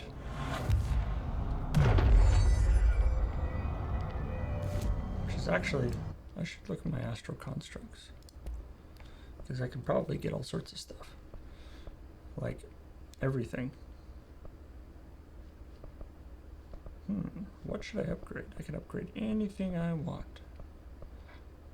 I guess I'm actually using charge. Maybe I should upgrade that for this area. Sure.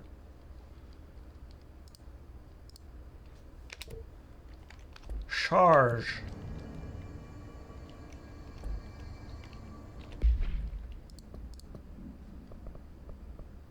Am I using this for projectile speed? Okay. Another projectile speed boost. Rate of fire boost. Accuracy boost. Charge blast radius. That seems good. Sure, let's do that.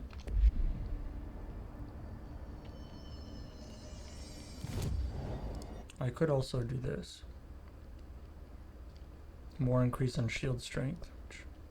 Hell, let's just get more health. Oh, I don't have enough for that. Let's get more flight. I fly through the air with the greatest of ease.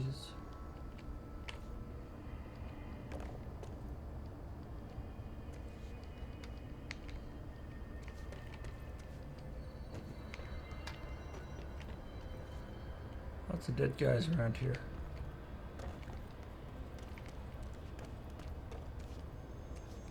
This must be one of the samples.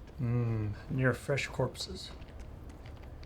It's like there's one that grows near fresh corpses. Well, could you narrow it down a little? Fresh corpses are fairly easy to find around here. Alright. Hitting a save point there makes me very happy.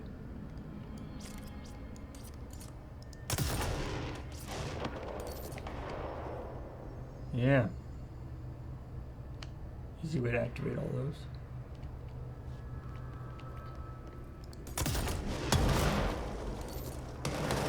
I love the effect of that, the way it does like an explosion and then like an implosion, or an implosion then explosion. I'm just a little, it's a little bit of a bummer that it doesn't do more damage than it does. Like, it looks super cool, but it doesn't actually seem that effective in a lot of cases.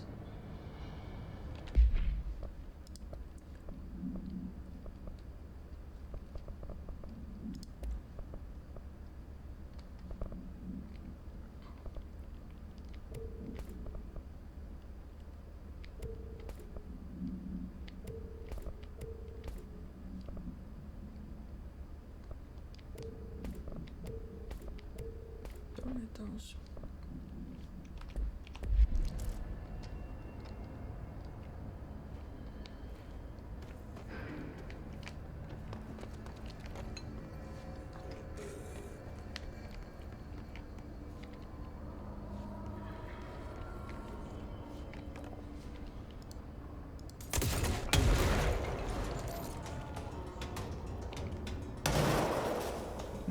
I got some blowback there. Luckily, this heals me. Oh, hi, buddy. Okay, let's just test this. Whoa!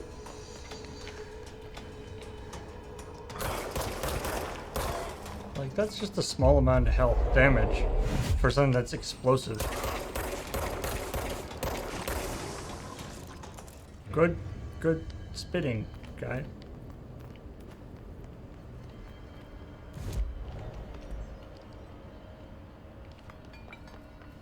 Okay.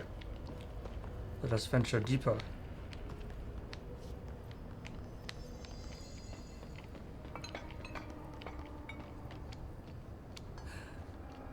Into mushroom. The Mushroom Kingdom. That's what this is.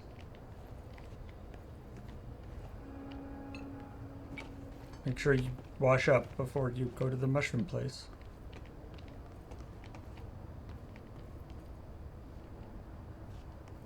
Do do do do do do do. Oh.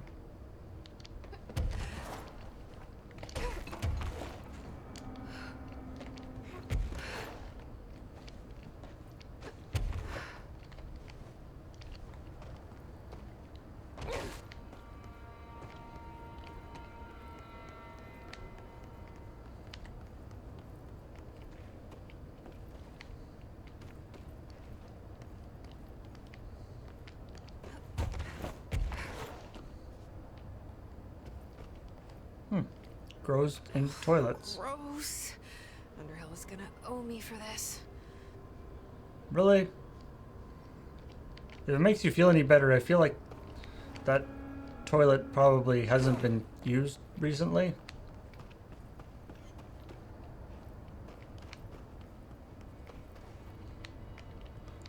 Also, everything else around here is more horrible. I don't know why that would make you feel better, but there it is.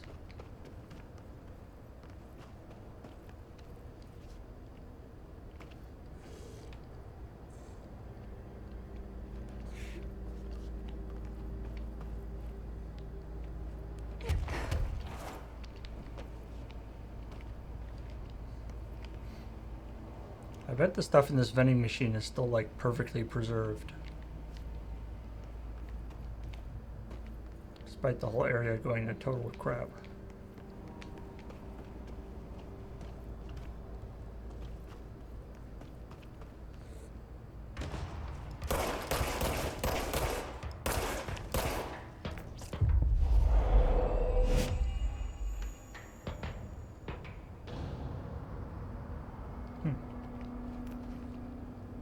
So that's a nice test there. I can take him over and then see if he attacks anybody else.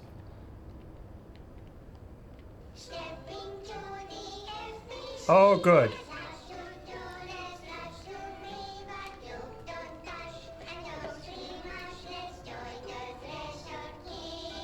The Threshold Kids!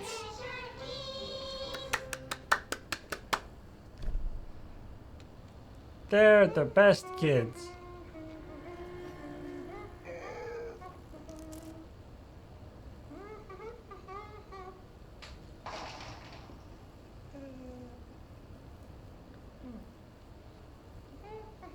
His helmet looks a little bit like the one that Raz wears in Psychonauts, eh?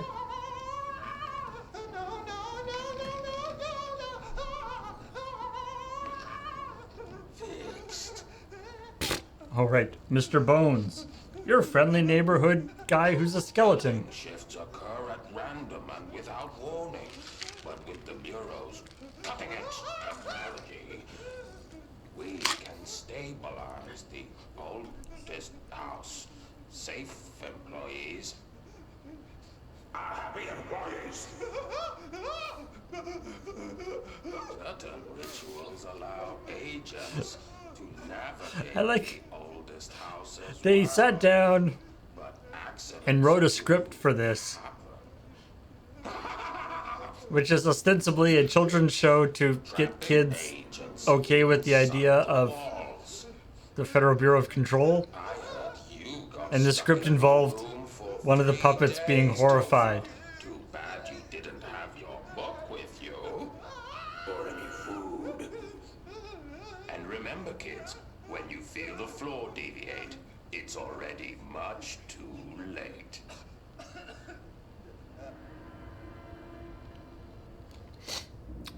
I think we've all learned a little something today, haven't we? That's all 5 samples. I should get these back to Underhill. Turns out this whole part wasn't actually that tough. Once I got past, like, those 4 snipers were basically it. Once I got past them.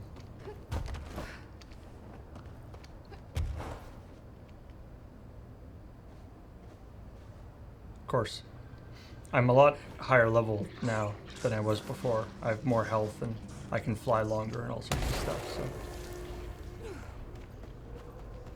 maybe that matters. I still think they really missed the bet not using those as like a viral ad campaign before the game came out. You look like a woman with mold for me. I found L5. I'm also your boss, But BT Dubs.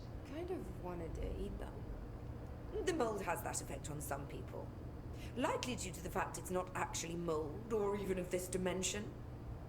I suspect it is the result of 2 incompatible molecular structures, one dominant, coming into contact. I call it mold or fungus because it's closer in appearance and behavior than anything else we know. Except perhaps bacteria. She reminds me of 2 chemical structures, one being mold and the other being delicious ice cream. I didn't see any rangers. Just walking mold people. Unless... Yes. If you found mold people, you found my rangers. I refer to the creatures as hosts. They, like other unwary agents, succumbed to the appetite. But that's nothing for you to worry about. They got the I'm about to make with these samples will make the lower level They caught the perfectly safe nibbles. to traverse.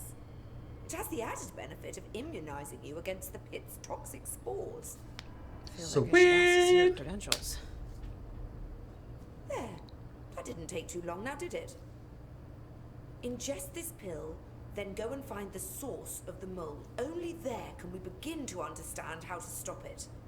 Take a mystery pill because a rude lady in a hazmat suit tells you to. Great idea, Jesse. I'm your boss, by the way, just FYI. Ugh. Honestly, did you want me to wrap it in cheese? Could you? The taste, the smell. It stinks in here now. Good. That means the pill is working. The worse it smells, the safer you'll be. Now go. Find the source.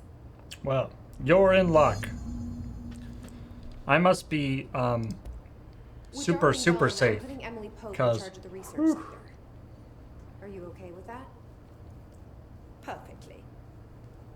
You have pulled Excalibur from the stone, and now decree as you see fit, O Queen. What a true meritocracy we live in. Glad to hear it. I think I'm pretty sure she's working under with the idea. She's working with the idea that it's like, See you later, Rhea. okay, cool, you're the Dr. director. Underhill, if you please. She's like, okay, you're the director now. Fine, whatever. I don't care as long as you don't mess with my work.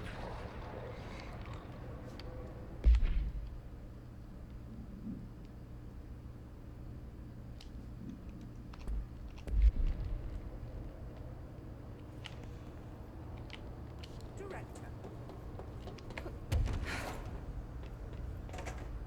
So now I can go in here.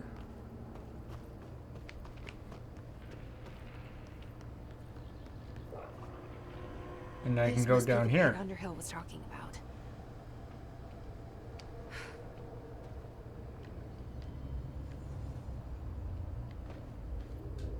Huh.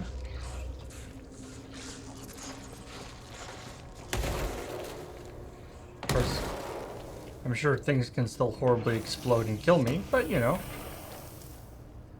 At least it doesn't taste delicious anymore. Wait. What's this say? Oh.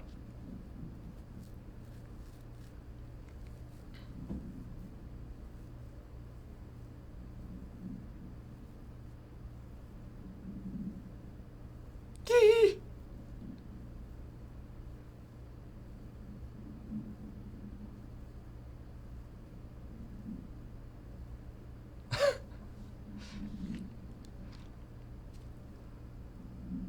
It's a picnic basket that makes forest creatures congregate around it. How adorable. Until, I guess it works great until like bears and stuff come. Right, we saw that one. And I joked that it was like a Yogi Bear thing. But it really is. It makes bears come and try to steal it.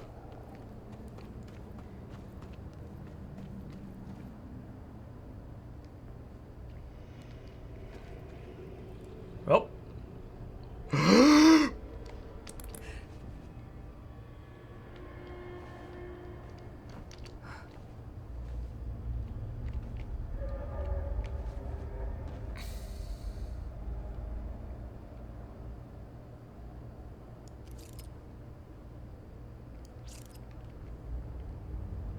This is probably a bad idea.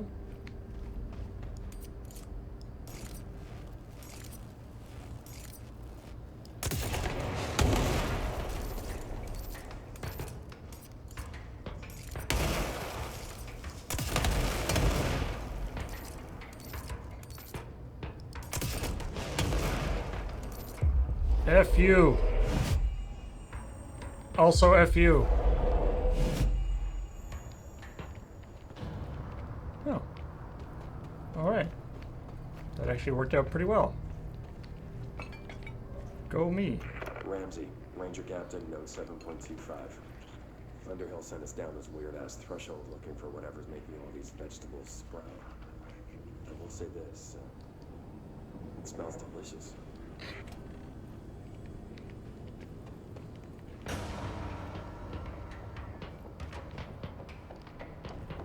I think my little minions ran into something.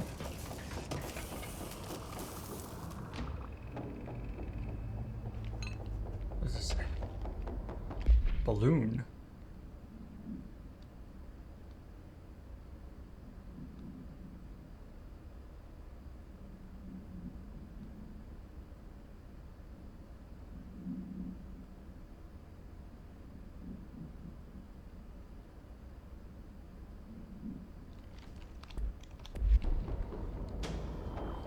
What, you mean just a random balloon floating in the children's ward of a hospital was actually dangerous? Who could have guessed?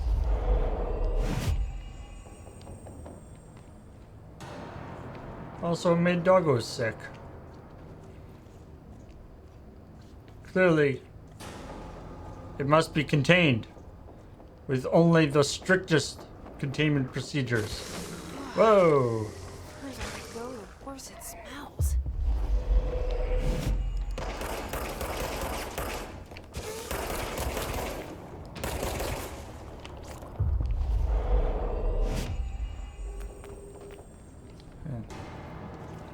The spew that those guys do is really nasty.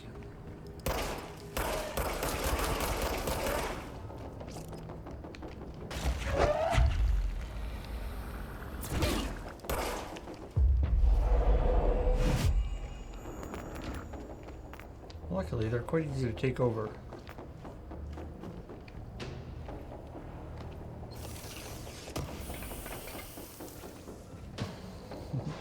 Now go do that spew that you do so well. Now go do that spew that you do so well. There we go. Get the inflection correct.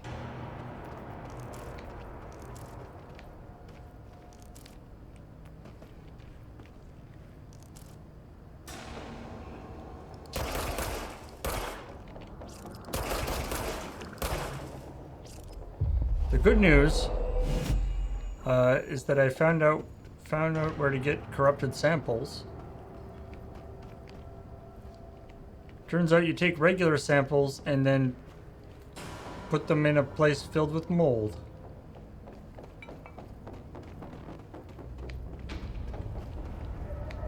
That's the term, okay.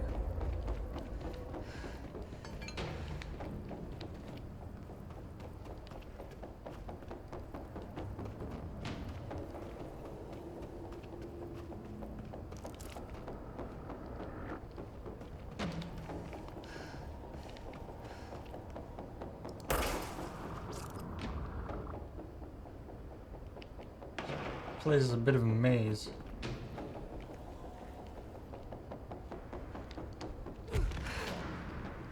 A mold maze.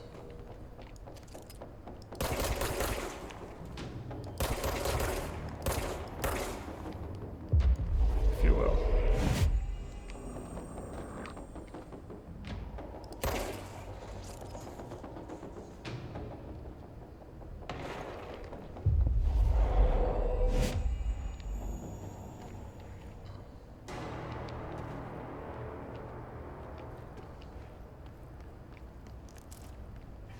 Ramsey, Ranger Captain, note 7.28. Wait, 6, 7, whatever. Still in the thresh mold. Ollie's straight up eating the vegetables now, because, well, why not? Mom said, eat your vegetables. Eat too many and your skin will turn green. Green like Ollie's. Hey, Ollie, what'd you find now?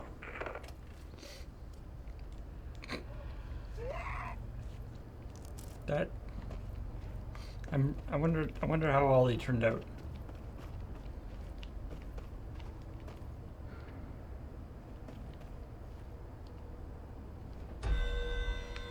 It scared me.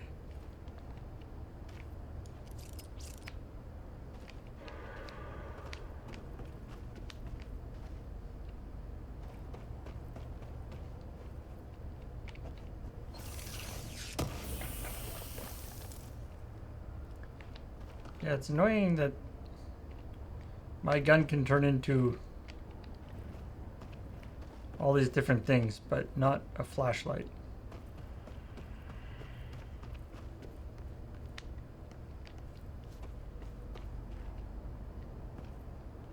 Oh, good. For a while there, I was concerned that there wouldn't be creepy mannequins everywhere.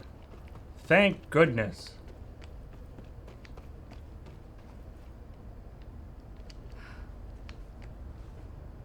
Solved that problem.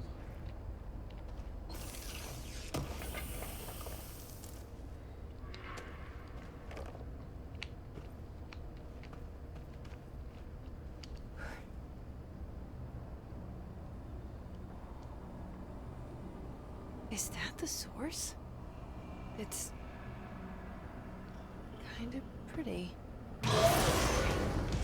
Less pretty. Less pretty. No.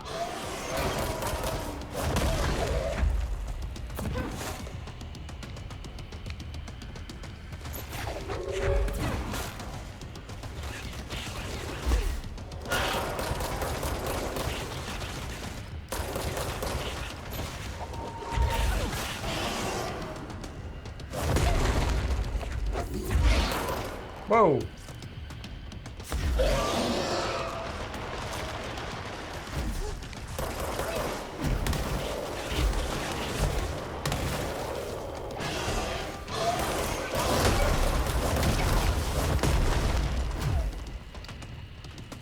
Ow, ow, ow. I got stuck in the corner.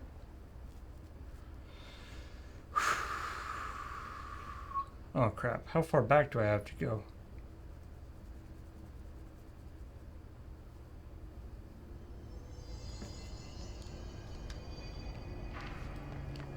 This is where things start getting annoying.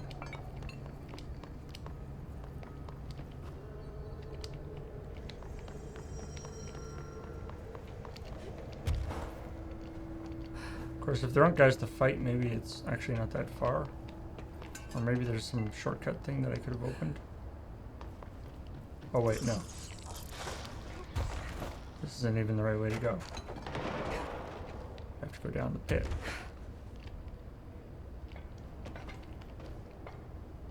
Actually, it's over here.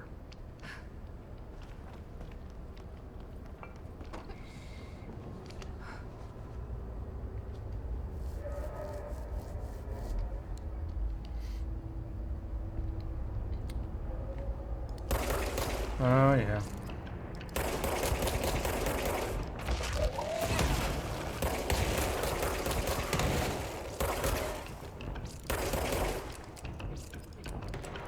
I don't know what the,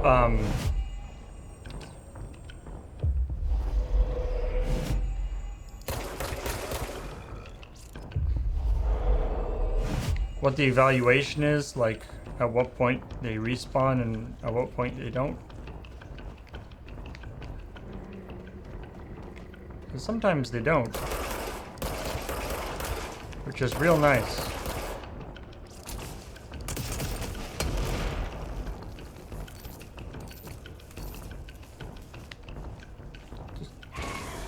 Thank you. Yeah, I don't.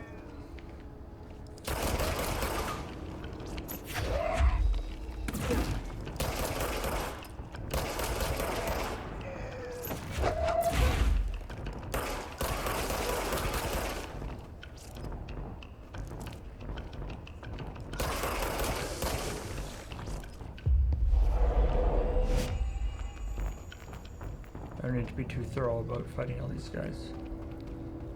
Problem is, this is kind of like this maze. Until I actually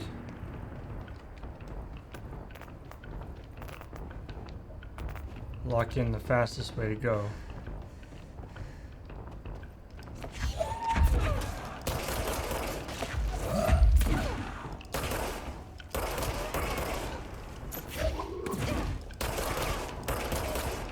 It'd be really nice if there was another control point that I've just missed somehow. That's nearer to the boss man.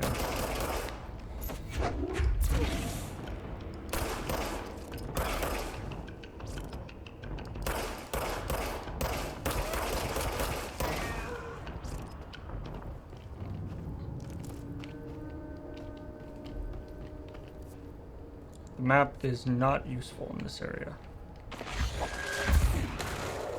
In fact, I would go so far as to say the map is useless in this area.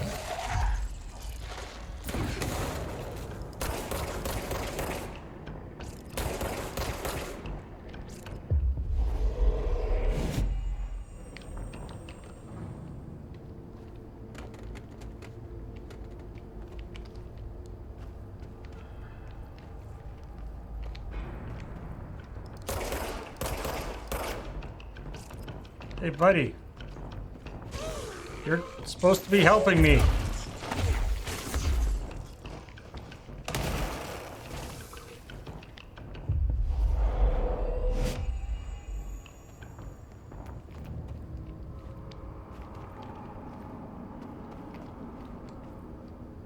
They're down there, aren't they?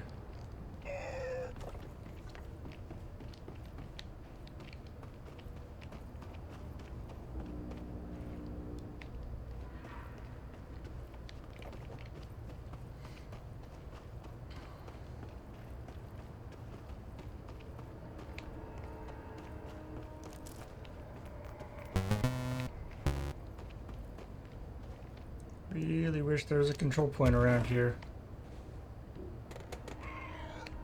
Anybody happen to know if there's like a control point that I'm missing?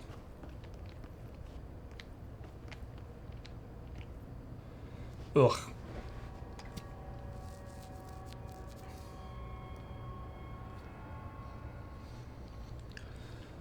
Wait, what's up there?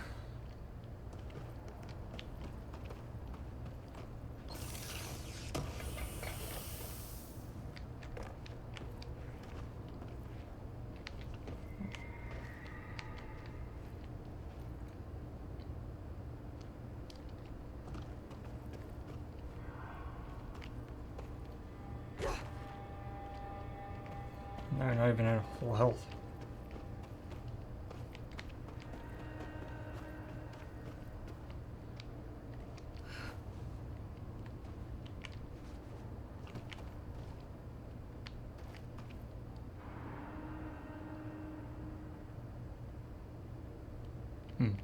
Well, that's good to know. Once I learn the way in. Okay. Or, you know, I could just be awesome and not have to do this fight over and over again. What do you think in terms of weaponry? Actually, for one thing, I can swap out my C's accelerator because that's not going to help against this.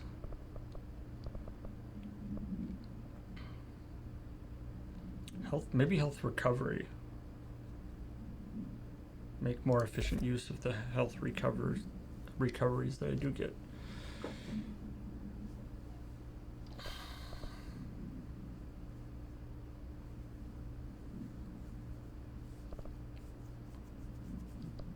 And then, do I want charge?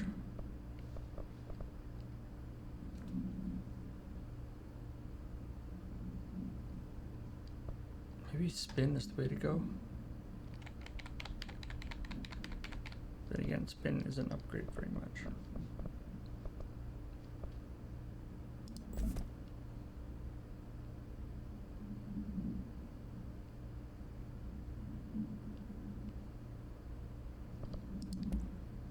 Pierce.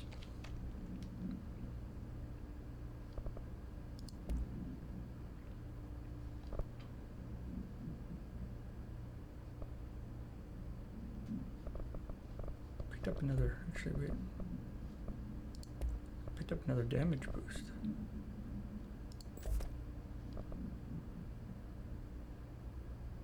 Well, maybe I should put that on Pierce if I'm going to use that. Like Pierce with both of those damage boosts on it could be super awesome. Maybe we should try that.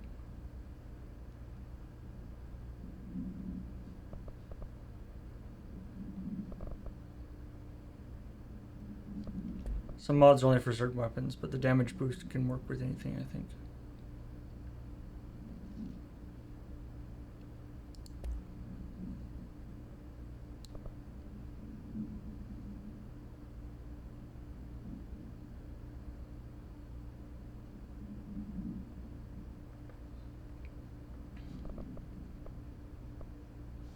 Or maybe just do grip but more damage. You know what? I'm just going to do that. Let's go grip but more damage. Okay.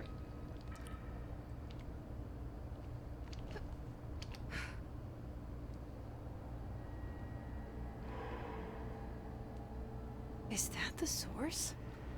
It's kind of pretty.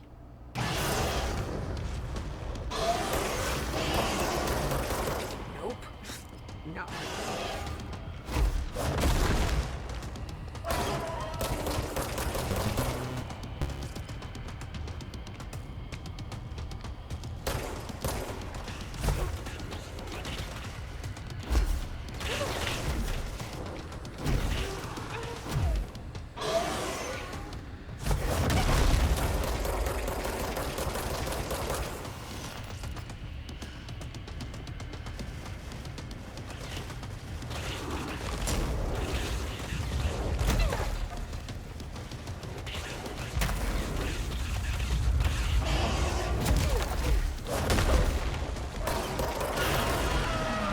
hell?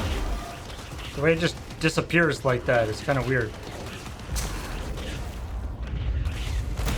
I've actually got rid of one of them now. So that's something.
No, no healing.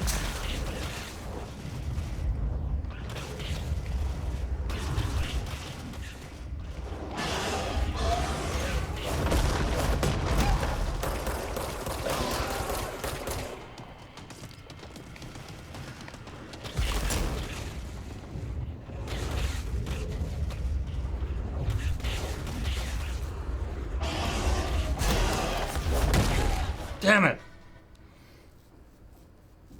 I keep doing the fast move sideways, but because of the way the camera is, I'm doing it like into a wall, so I'm not actually moving anywhere. Okay. Let me just quickly check. I can't, oh, I could upgrade spin again.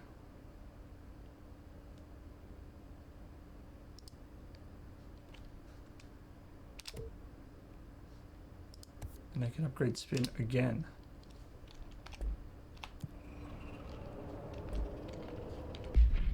How about a fully...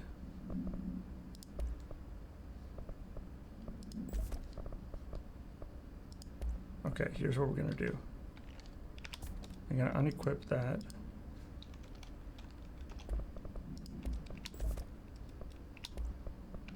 Unequip that. Here, we're gonna go spin, damage boost, spin,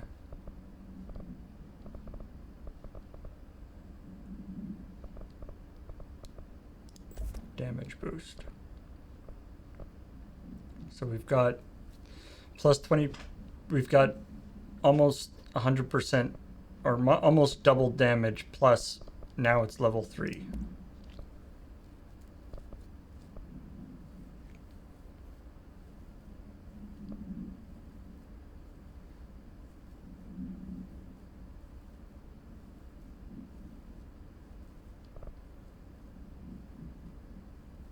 Could also boost the rate of fire.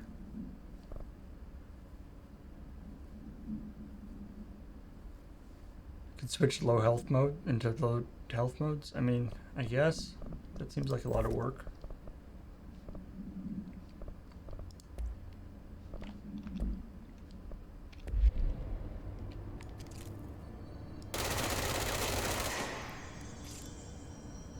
Again, as always, I wish I could actually get a quantitative info on how much damage this does.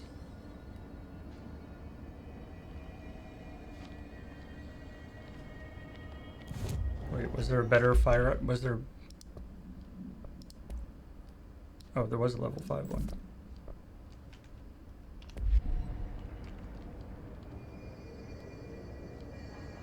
Okay. Now, let's see if we can actually figure out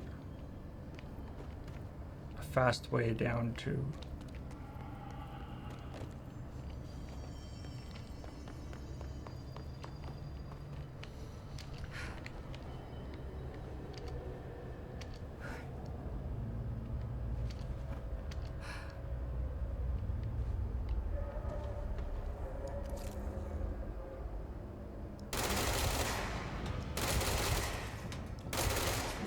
Seems pretty effective.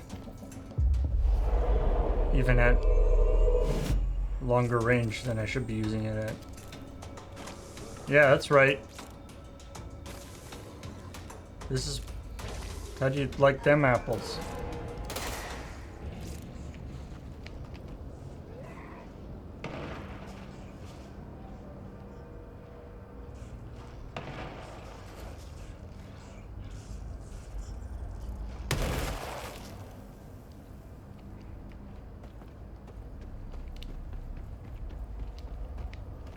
Okay, so...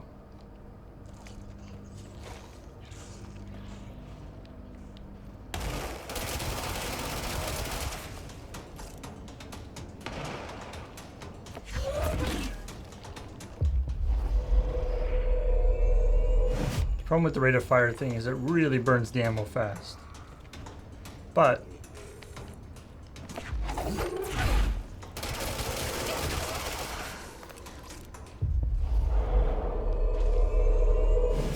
for a lot of purposes, that's fine.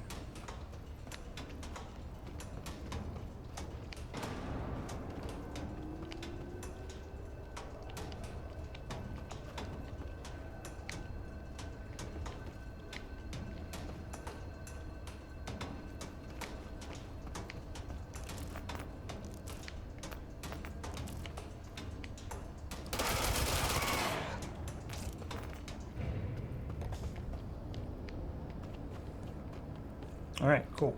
And now I'm here already.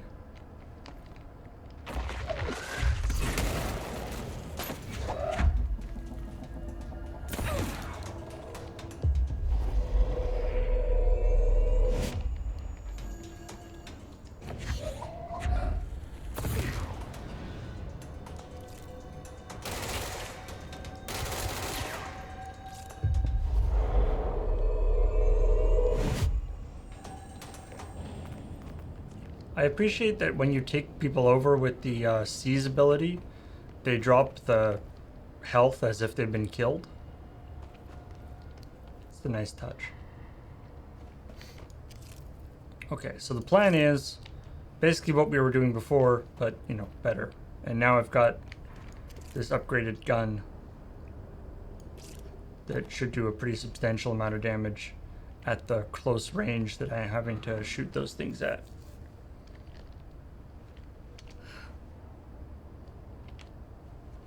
And also I'm actually starting with full health now, which is handy.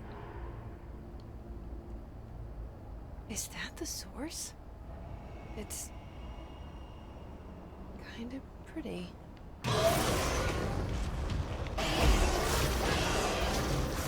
Nope. Not pretty.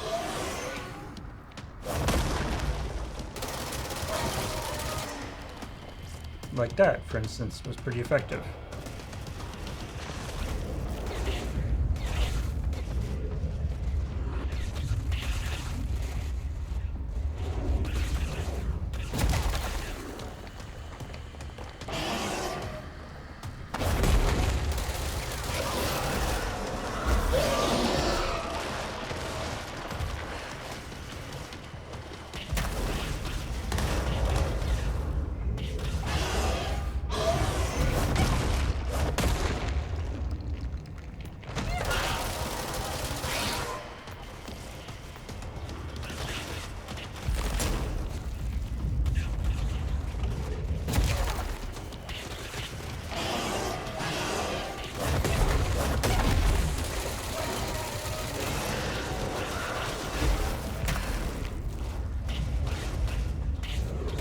Two down.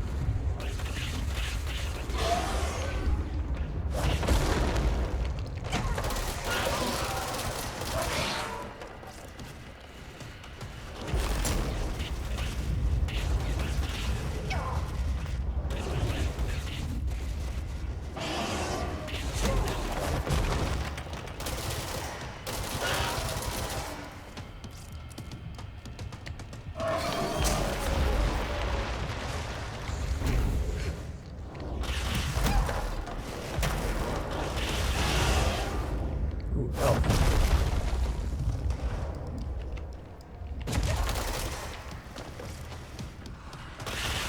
Whoa! That's a different thing.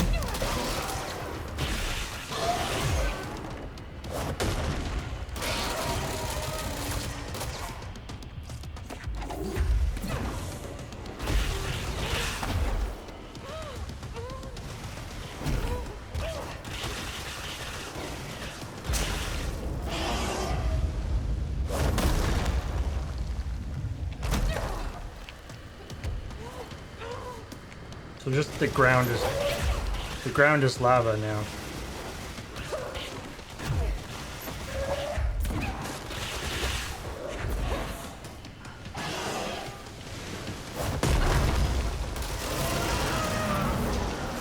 Yeah! I need to stop being surprised by all the weird shit in this place.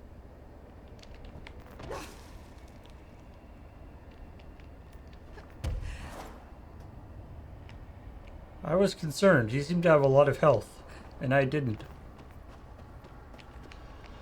Whew.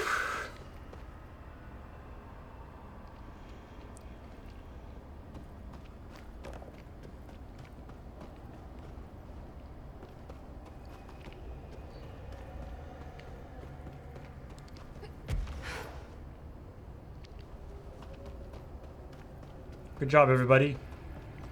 Let's go home. Epic Deuce with the 100 bits. Staying alive, yo. Oh, wait. Staying alive, lol. Also, Evo Clock for 37 months. And Me is Bored. Or Me's Bored. For 32 months. And Ballistic Meatball. Thank you for continuing the sub that you were gifted. I appreciate that you were given a gift and then you were like, you know what? Yes, I want this. Yay! Because this is a place that I'm definitely going to want to come back to.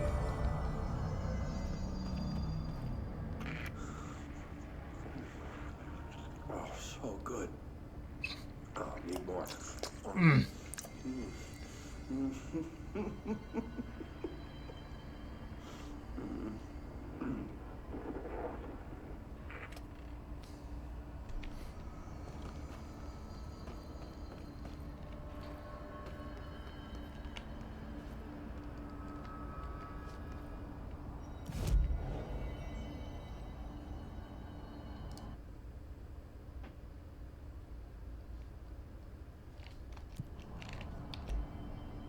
Oh, I gotta return to Underhill.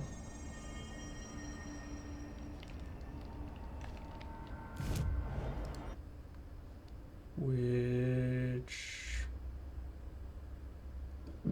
It's probably fastest to just go back to the... Wait, no, I can just go out of the active threshold.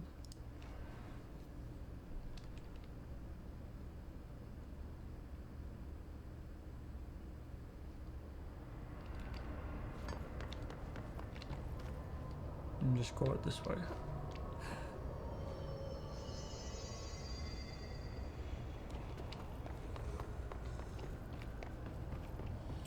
I wonder, of course I can't remember where they are now, but there were a few areas like on above ground that had the nasty mold that hurt me, which theoretically I can go through now. I wonder if there's anything interesting there. And you're not sprouting mold from your eyes. I take it that means my pill worked. Yeah. Now tell me everything. Did you find the source? Yeah. You did, didn't you? I found a big angry plant. Like It gigantic. was a tentacle thing? I killed it. You killed it! You found the source and you killed it! Yeah. I could have learned so much from a live specimen. That's kind of my thing. Your concern is touching. Really. It's too much. Finding sources and then killing those sources is kind of my raison d'etre. Of the innermost mold. You're not such a lost cause after all. Strange. So different, even superficially. The deep mold. Another stage of growth, perhaps. Please, no more stages. You'll be pleased to know that cutting down the creature at the source has already resulted in a notable cessation of the mold's rapid growth. You've bought me time for further study. So what now? I'm glad you asked. While you were busy in the pit, a number of mold hosts were sighted beyond the threshold. They managed to sneak out without the rangers noticing. Oh. There's a reason. Sneak. I didn't send Steve and Andy to find the mold source with the others. Sneaky mold is the worst kind of mold, let me tell you. Eradicated as soon as possible. the mold can still be spread by their overgrown bodies. Any idea where they went? The hosts I've observed are not a sprightly bunch. Here are the reports I've received. They'll help you find them. So there's another like I'll side go take quest care of thing. them. Good. And do be quick about it. There's a nice way to say that. So this is I'll see you later, Rhea. Dr. Underhill, if you please. mold removal. So this is just like a random mold, right? Okay.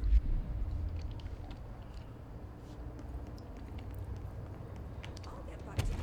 This is an interesting kind of not Hate guard duty down here. like inherent.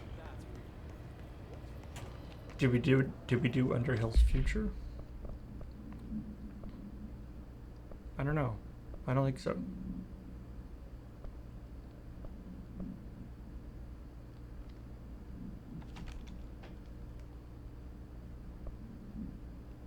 Oh, the dialogue choice. Should we?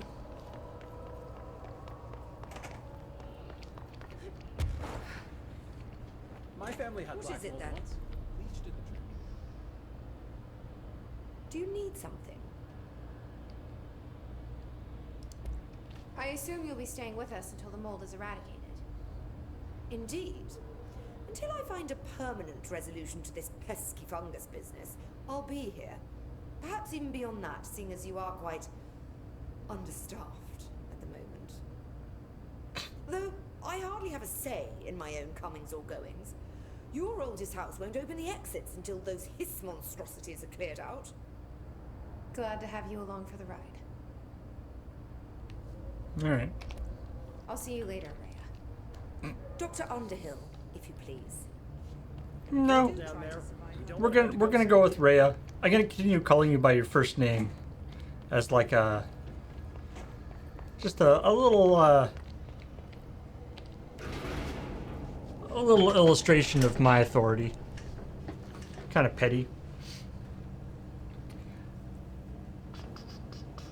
So something I was talking about. This is an interesting problem that I have with this sort of open world style game. I mean, this isn't a strictly open world game, but this is sort of has a lot of open world aspects to it where you can kind of run around and do missions and stuff.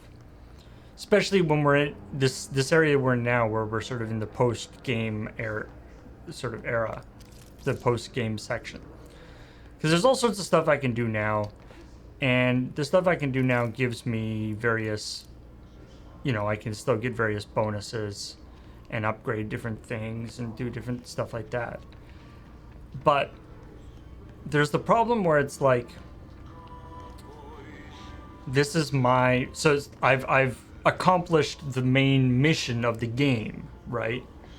I've finished, saved Dylan or in other games, like I beat the boss or I've done whatever, right? So it's like,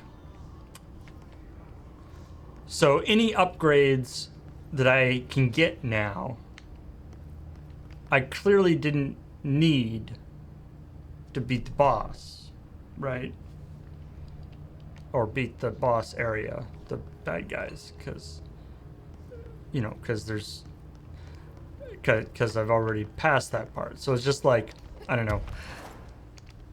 I find my enthusiasm for completionisting the rest of the game really drops off dramatically unless there's like cool plot stuff that I don't know that comes up or whatever. I find in games like this, Assassin's Creed or any of the sort of Ubisoft collectathon type games are bad for that as well, where it's like, you can collect everything to get like the super duper ultra rare armor. And it's like, okay, that's cool, but I've beaten the game and I didn't need the super duper ultra rare armor. So now what's the point, right?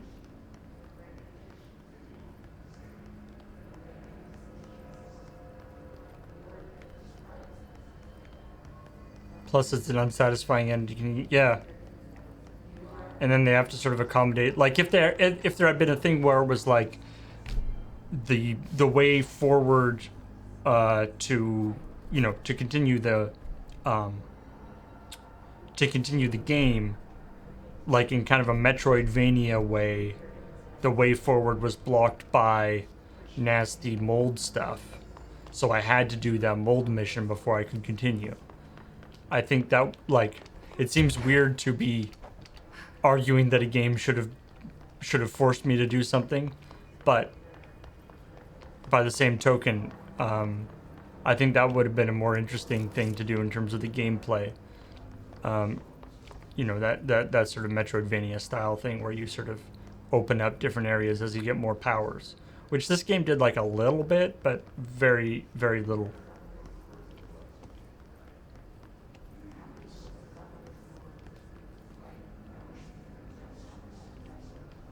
Having a secret, like, super powerful boss is kind of nice. I mean, but I'm assuming there isn't one of those in this game. I don't know why I assume that, but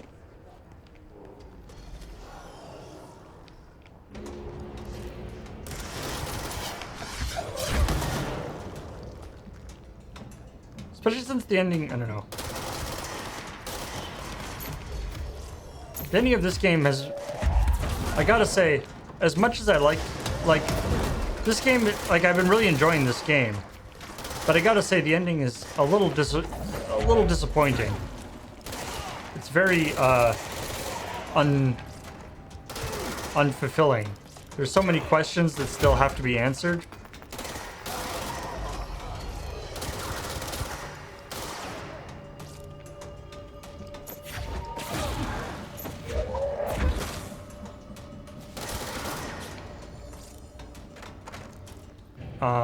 You know, there's still random floating, like, I don't know, maybe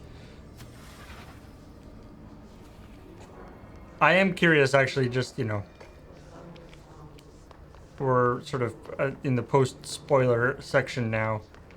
For those of you, if there are any of you who have played this game as a more sort of completionist thing than I have, like, is there anything interesting that happens? If you do succeed in taking, like, if you do all the little missions and take out all of the hiss stuff, does the people stop floating around? Like, is there actually, like, any point to it, or is it just random? Like, did the hiss actually get eradicated, and that's like a whole thing?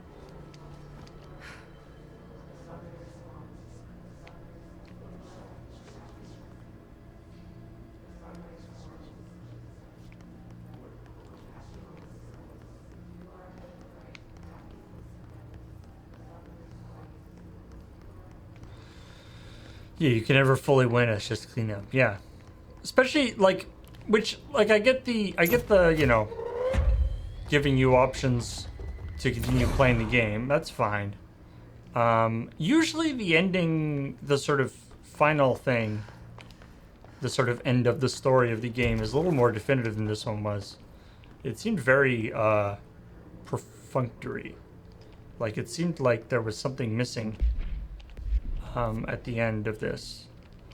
Like, it was supposed to be longer, and then it was cut either, you know, for time or to put it into a DLC or something. Like, I've basically not resolved any of the questions or situations that came up in the course of the game, right? The hiss are still around. My brother is, I mean, I know where my brother is now, but he's still taken over or unconscious or whatever. I haven't saved him. I haven't saved the facility.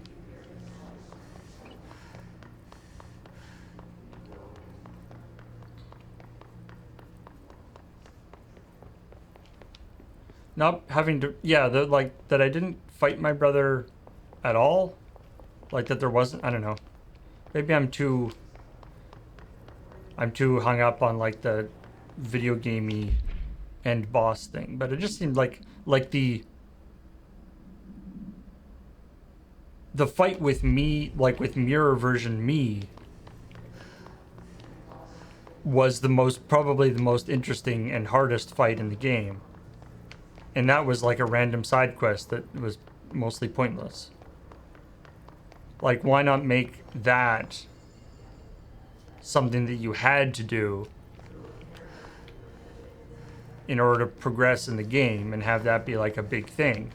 Having it be just a random side quest means that they can't have it have any sort of plot relevance because you might not find it.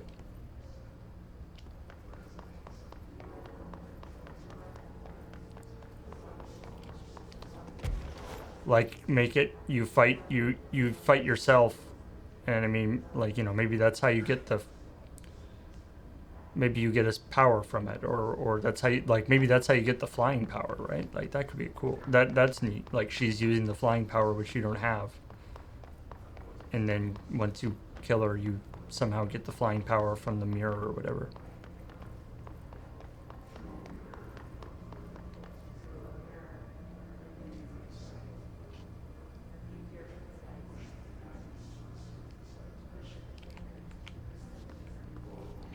Um,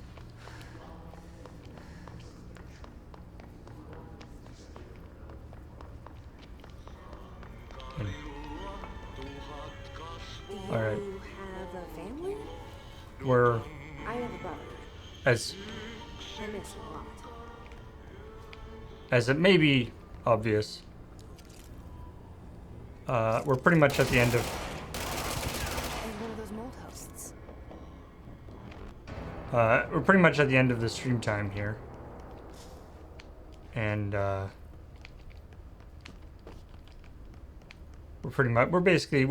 at the end of the game here. You know, we've beaten the game, did the mold thing, which was sort of, I think that's the last sort of big quest mission. Like, we've got various missions that are just like, you know, make work things.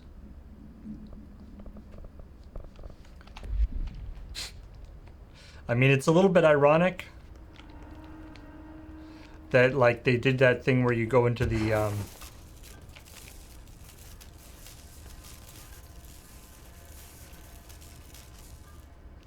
where you have the, like, get stuck in your head and have the dream about being in the being like the office worker doing repetitive stuff all the time, because of course They say I'm the director, but what does that mean? you know, because of course that sort of draws attention to the idea that that's kind of what you're doing in the real game too. Especially with quests like this, where it's just like, do 5 things. Your chlorophyll really brings out the green in your leaves. That's all of them. But I kind of wish there were more. They're good listeners. I like the janitor missions, actually. Talking to the plants is nice. And I got a bunch of skill points, which don't matter, because there's nothing I need them for anymore. Or rather, even if there were things in it, like, I could still buy things, but there's no reason to. Obviously, I don't need it, you know, as we talked about. Anyway, that aside, which is, I think, more of a sort of video game thing.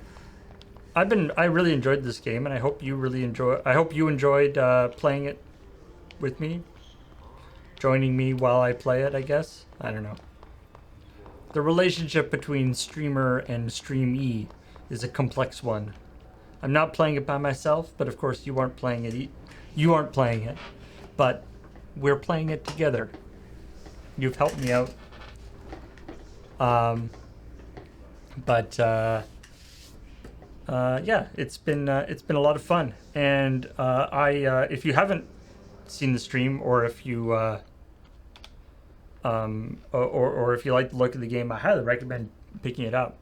It's super fun, and you know, while especially the last little bits there's some frustration. The flow of the combat, the, like, switching between your gun and your telekinesis to throw stuff and hiding behind things and all that kind of stuff, very well done. And you know, that's really the key. Like, I feel like for a lot of games of this style, like there's an interesting story they want to do, and there's an atmosphere they're creating, and all this stuff that's important. But if the central, you know, gameplay loop, if the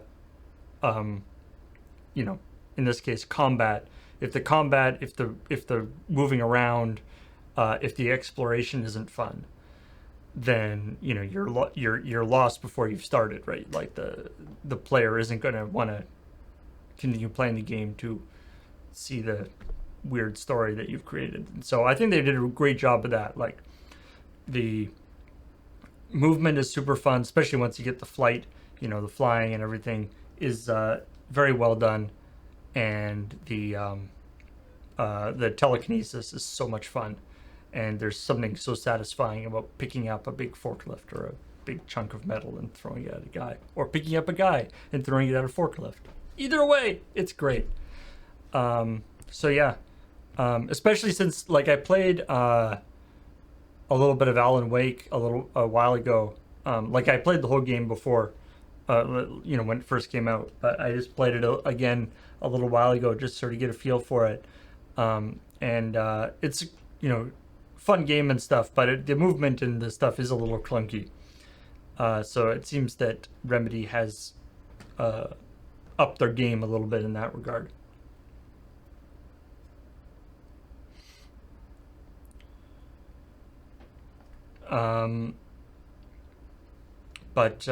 Yeah, anyway, if you do have an opportunity to pick it up, I highly suggest checking it out.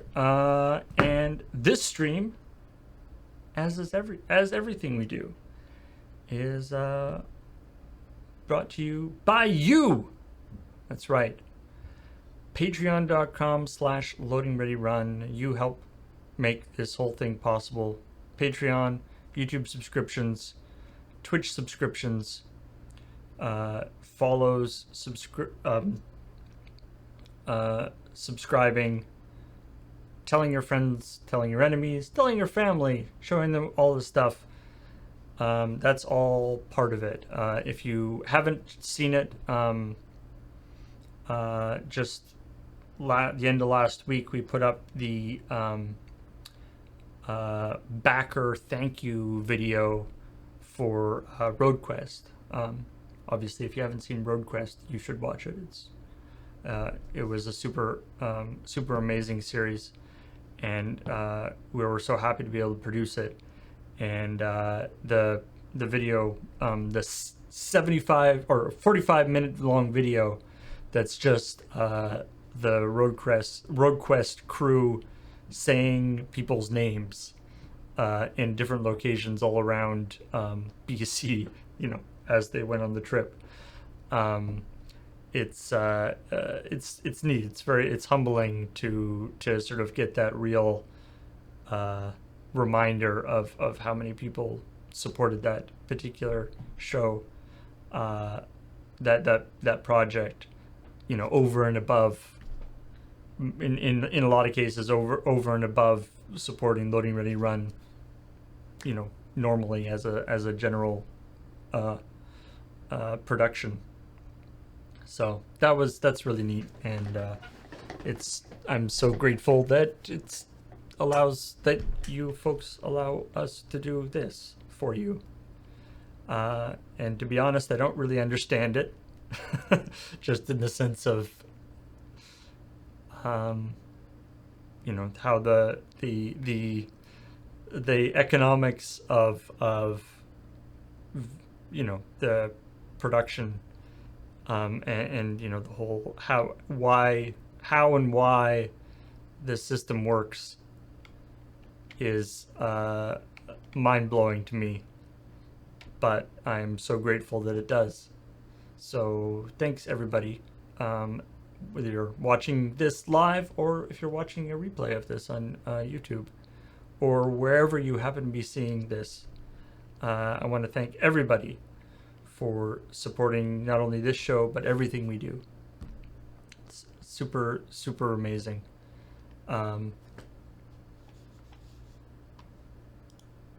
And yeah, I talked about this at the beginning of the this Play It Forward, but there's been a couple of instances, fairly high profile instances lately of online video creators, especially comedy video creators, or companies kind of falling apart, you know, because their monetization, their revenue streams weren't working, or their monetization strategies weren't working, or they were relying on advertisements that didn't come through, or all sorts of various things.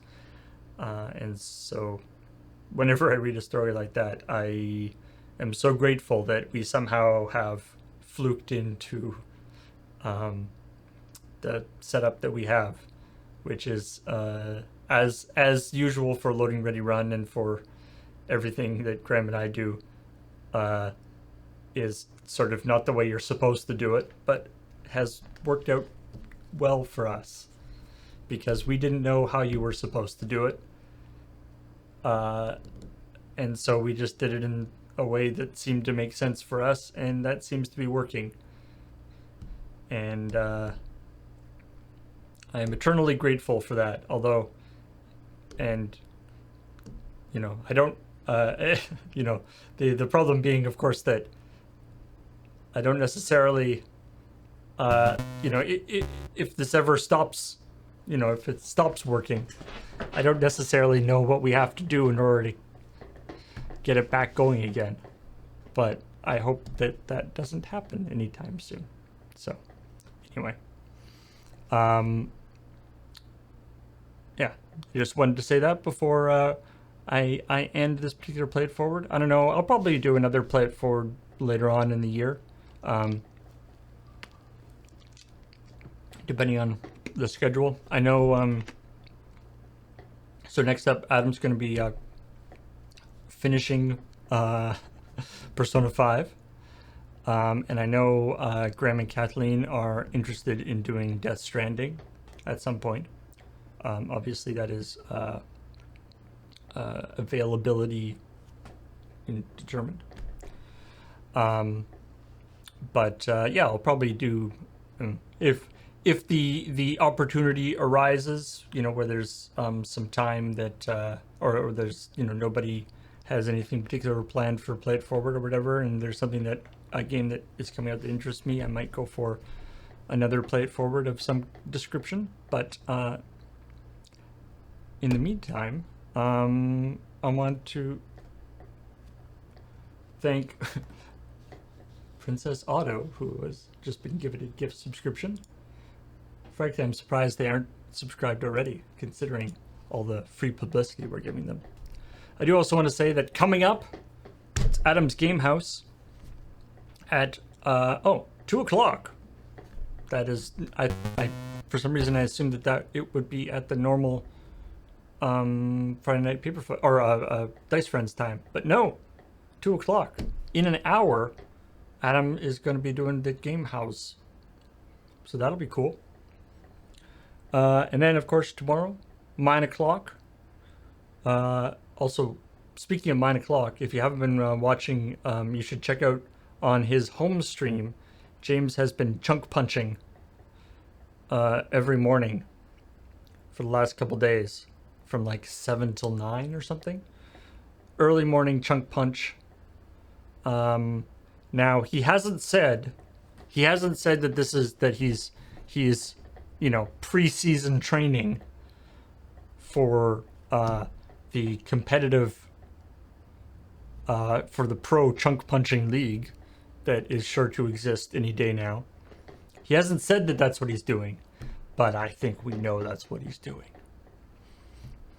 So at the moment, I will say at the moment, we do not have another like chunk punch day stream planned, at least not at the moment, but I do want to do something like that at some point this year. And then Talking Simulator, speaking of Play It Forward, Disco Elysium on Talking Simulator, they've been I think Cam, last time I asked Cam about it, they said they were on like Tuesday or Wednesday and the game apparently takes place over the course of like a week or something. So theoretically, they still have a fair amount of time to go on Disco Elysium, but they're enjoying it so much that they want to continue it. And then Let's Nope. It's going to be The Padre, which, to be honest, the logo for The Padre, with it, you know, having a tentacle coming out, gives me a pause. Gives me pause.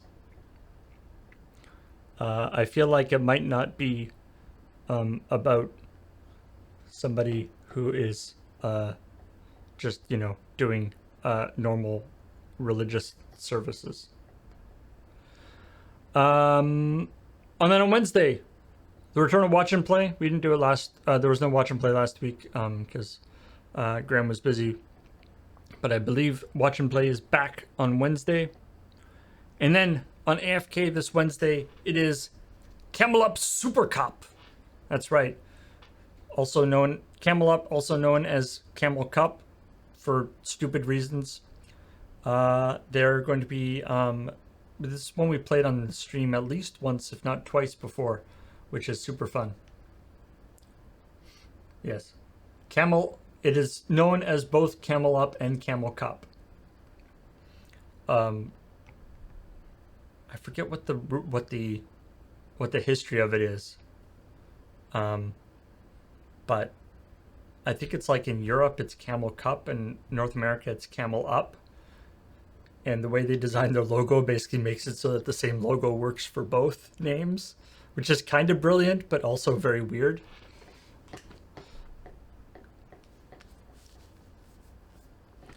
But anyway, that's happening on AFK. And if you haven't seen the previous streams of Camel Up, it's a super fun game. Very simple, or like pretty simple, but it's a lot of fun. And then it's Checkpoint Plus on Thursday, followed by LRR MTG, followed by Tinker Tailor Solder Fry, where it appears they'll be doing some Gunpla, as in Gundam models. So that'll be fun. And then Friday Night Paper Fight, where we're going to be doing a Cons of Tarkir cube, which is kind of fun. It's going to be a cube draft of, but it's a Cons of Tarkir cube. Frankly, I don't know what the details of that will entail, but it should be pretty fun, especially if you like Cons of Tarkir. And then on Saturday, of course, it's Adam's Game House. So, or Adam's Game House will be continuing. There might be some other streams of Adam's Game House over the week. So, make sure you check out loadingreadyrun.com/live, because that's going to have all the latest schedule stuff on it. Tell you about the streams and the stuff, and also has a link to the calendar and things. All right, I think we've covered all the things that I need to talk about.